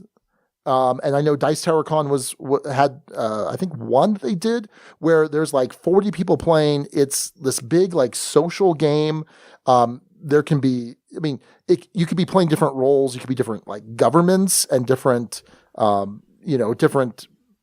different officials within those governments, or you could be members of a town. There's a bunch of different ones, but it requires a huge player count, 40 some people. Now that's kind of, as far as spectacles goes, that's high on the spectacle end. But I think also even just games that might be more almost appointment gaming otherwise. I'm thinking of long games like Twilight Imperium, kind of the opposite of what you were saying, Mike, where games that you have a set time limit for. Well, if you're at a con for a week, that's the time that if you want to get in a 10-hour game of Twilight Imperium, you might be able to do that. Yeah, absolutely. We do a War Game Wednesday that we pull out all those titles. Twilight Imperium, Eclipse, Game of Thrones is almost always pulled out on that day, that people can, we start at 10 a.m. and they feel like I'm going to be done with this by dinner, hopefully. And I think the other end of that spectrum is very true. And while I've got the mic here, just to change subjects, if you are somebody out there that goes to cons and is a board gamer and has never done role playing, I think cons are a great chance if you can find a way to do a one-off 4-hour session or something along those lines to experience board gaming in a place where no one's going to take a picture of you. You're never going to have to see those people again if it's a traumatic experience for you, that you can give it a try and see if it's something that might pique your interest in the future, because I definitely came to the gaming world, first out of Magic, but then years and years of role playing, and it's the one thing I miss that I can't do regularly these days. And I just try and encourage so many people to get out there and try it. You don't all have to dress as orcs and bring battle axes and talk in character, but role playing is just such a great gaming activity that I think more gamers would enjoy if they tried it, and a con is a great place to try that out. And I think the great thing about those con one-shots is a lot of times the GMs or whoever's running the game is approaching it from the point of view of these people may not have played this system at all. Right. And so here's a pre-constructed character. You don't have to know any of the rules. I've put, some information about what this spell does or what this ability does, whatever. And for the most part, we're just going to jump in and start going. I'm going to ask, what do you want to do? I'm going to tell you, here's what's happening. What do you want to do? That low rules overhead, I think, is really cool, especially if you're just trying to get a feel for a particular system or just get a feel for role playing. Yeah. And I think that if you're in a decent sized group, if you're kind of shy, well, there'll be people that'll want to kind of not manipulate. That's the wrong word. People that want to kind of hog the spotlight, but when you're ready to jump in, you can jump in and add your contribution. So. Yeah, I think that all makes sense. Daniel Bach from the Draft Mechanic podcast as well mentioned that on the Guild, and specifically mentioned Fiasco as one that could be fun. And Everyone is John, which is a one-off role-playing game I desperately want to play. Really want to try that one. You know that one, Sean? Where everyone is basically the same character. Yeah, they play different voices in one person's head. Trying to accomplish their own goals, taking control at different points of the character, a character who's really bad at doing basic things. So that sounds like a heck of a lot of fun, and I would really, really like to try that. So one other thing, Chris Holm mentioned this as well on the Guild. He mentioned these big spectacle games, oversized versions of games. For instance, at Gen Con, the giant-sized version of Robo Rally is one he brought up. I've certainly seen giant-sized Settlers of Catan come out. And I think, when you have a giant spectacle game like that, that can also be a pretty nice con fit too, because you have the space and it just looks cool. Mike, any final thoughts as the con organizer extraordinaire? Oh, boy. Tough title to live up to. I think what it really comes down to is everybody's got their own hopes and dreams when they go into a con. I know I tend to be the opposite of a lot of con goers. I know a lot of con goers, they say, I want to play as many different games as possible. I often take a con that I actually get to play at, like, when I go to BGG Con, as long as the vending hall is closed, I get to be a player. And I pick a game that I really love, and I'll play it 4 times, 5 times at that con with lots of, because I don't get the chance to do that at home. When I'm at home, I get 5 new games every month, and I got to learn the rules for RMGV. Last BGG Con, I played Terraforming Mars probably 5 times because that's what I wanted to do. I wanted to play that game. But I know other people have the opposite. So I think it's tough to say what is a great con game for every gamer. I think that it's very situational, and for me, it just kind of depends on. You mentioned like what your goals are for a con, and it kind of changes for me. Sometimes I want to play these tried and true games. Other times I just want to learn a bunch of new games, and it just kind of depends. But I think I would say that no matter what you're doing, if you have the opportunity to go to a con, do something at least for some amount of time that is something you wouldn't normally get the chance to do. I think that's a good rule of thumb. Absolutely. All right. Well, I think that's going to do it for the discussion topic, and we're going to go ahead and wind this episode down. But before we do, we have some runners-up for the episode naming. So first up is Your Mama, who came with Building a Legacy. And that was a pretty decent one. So Jimmy DM90 suggested topping the charts with kind of a reference to Charterstone, I suppose, and also topping the charts of TV and whatnot. So that's a solid effort there.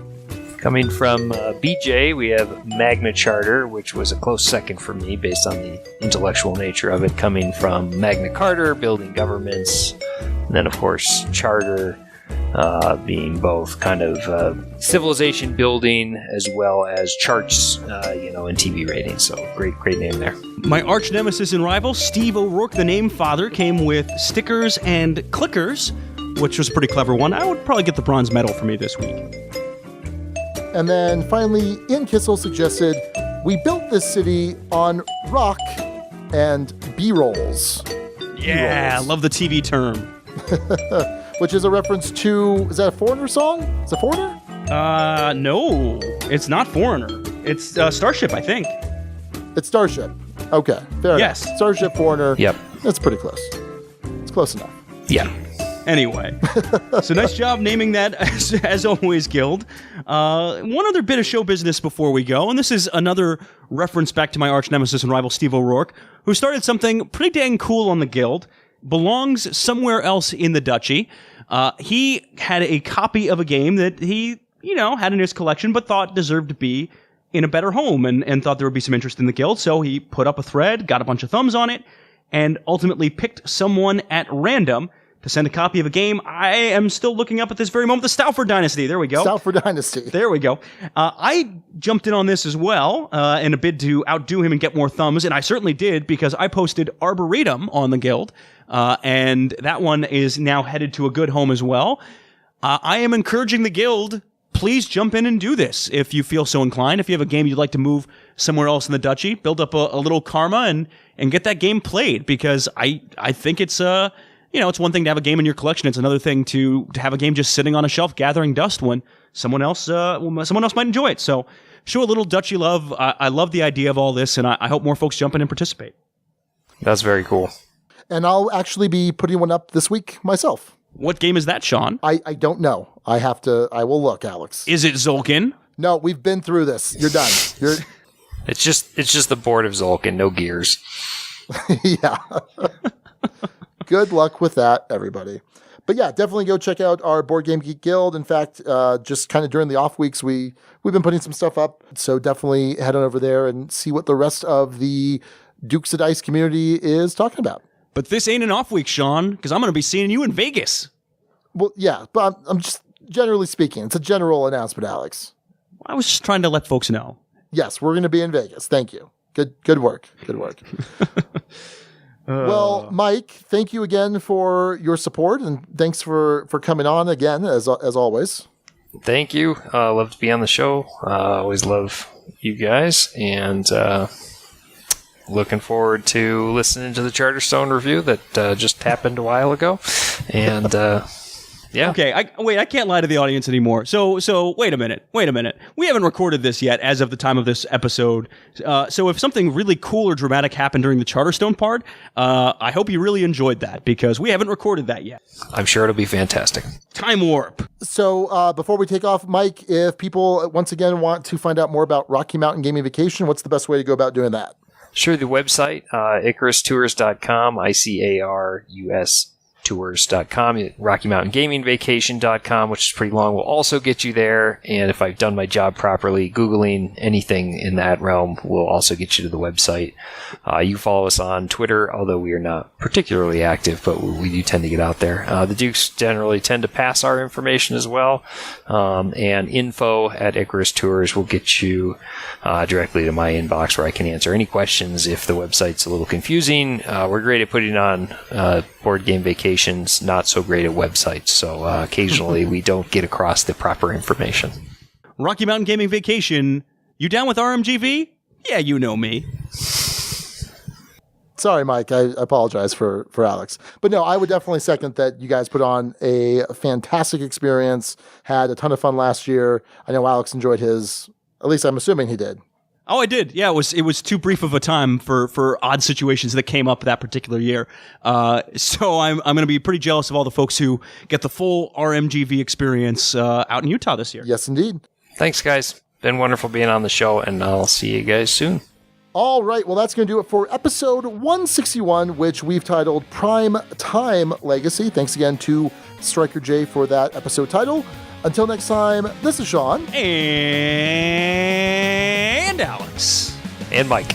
And Duke you later, everybody. Thank you so much for listening to the Dukes of Dice. Today's episode was recorded in the Duchy on October 19th, 2017. Our theme music is provided by Carbohydro M from his Prime Legacy album. The Dukes of Dice are a proud member of the Dice Tower Network. For other great board gaming podcasts, check out DicetowerNetwork.com, and for all the latest in the Duchy, go to DukesOfDice.com. Find us on Twitter at Dukes of Dice. Join in conversations on our Board Game Geek Guild. Find us on Facebook and subscribe to our YouTube channel. Thanks to our sponsors, Game Toppers, Tasty Minstrel Games, and Arcane Wonders. The Game Toppers Kickstarter just wrapping up in the next couple of days. You can check out all of Arcane Wonders games at arcanewonders.com and all of Tasty Minstrel's games at playtmg.com. We'll see you back here next week. That's right, next week. Until then, game on.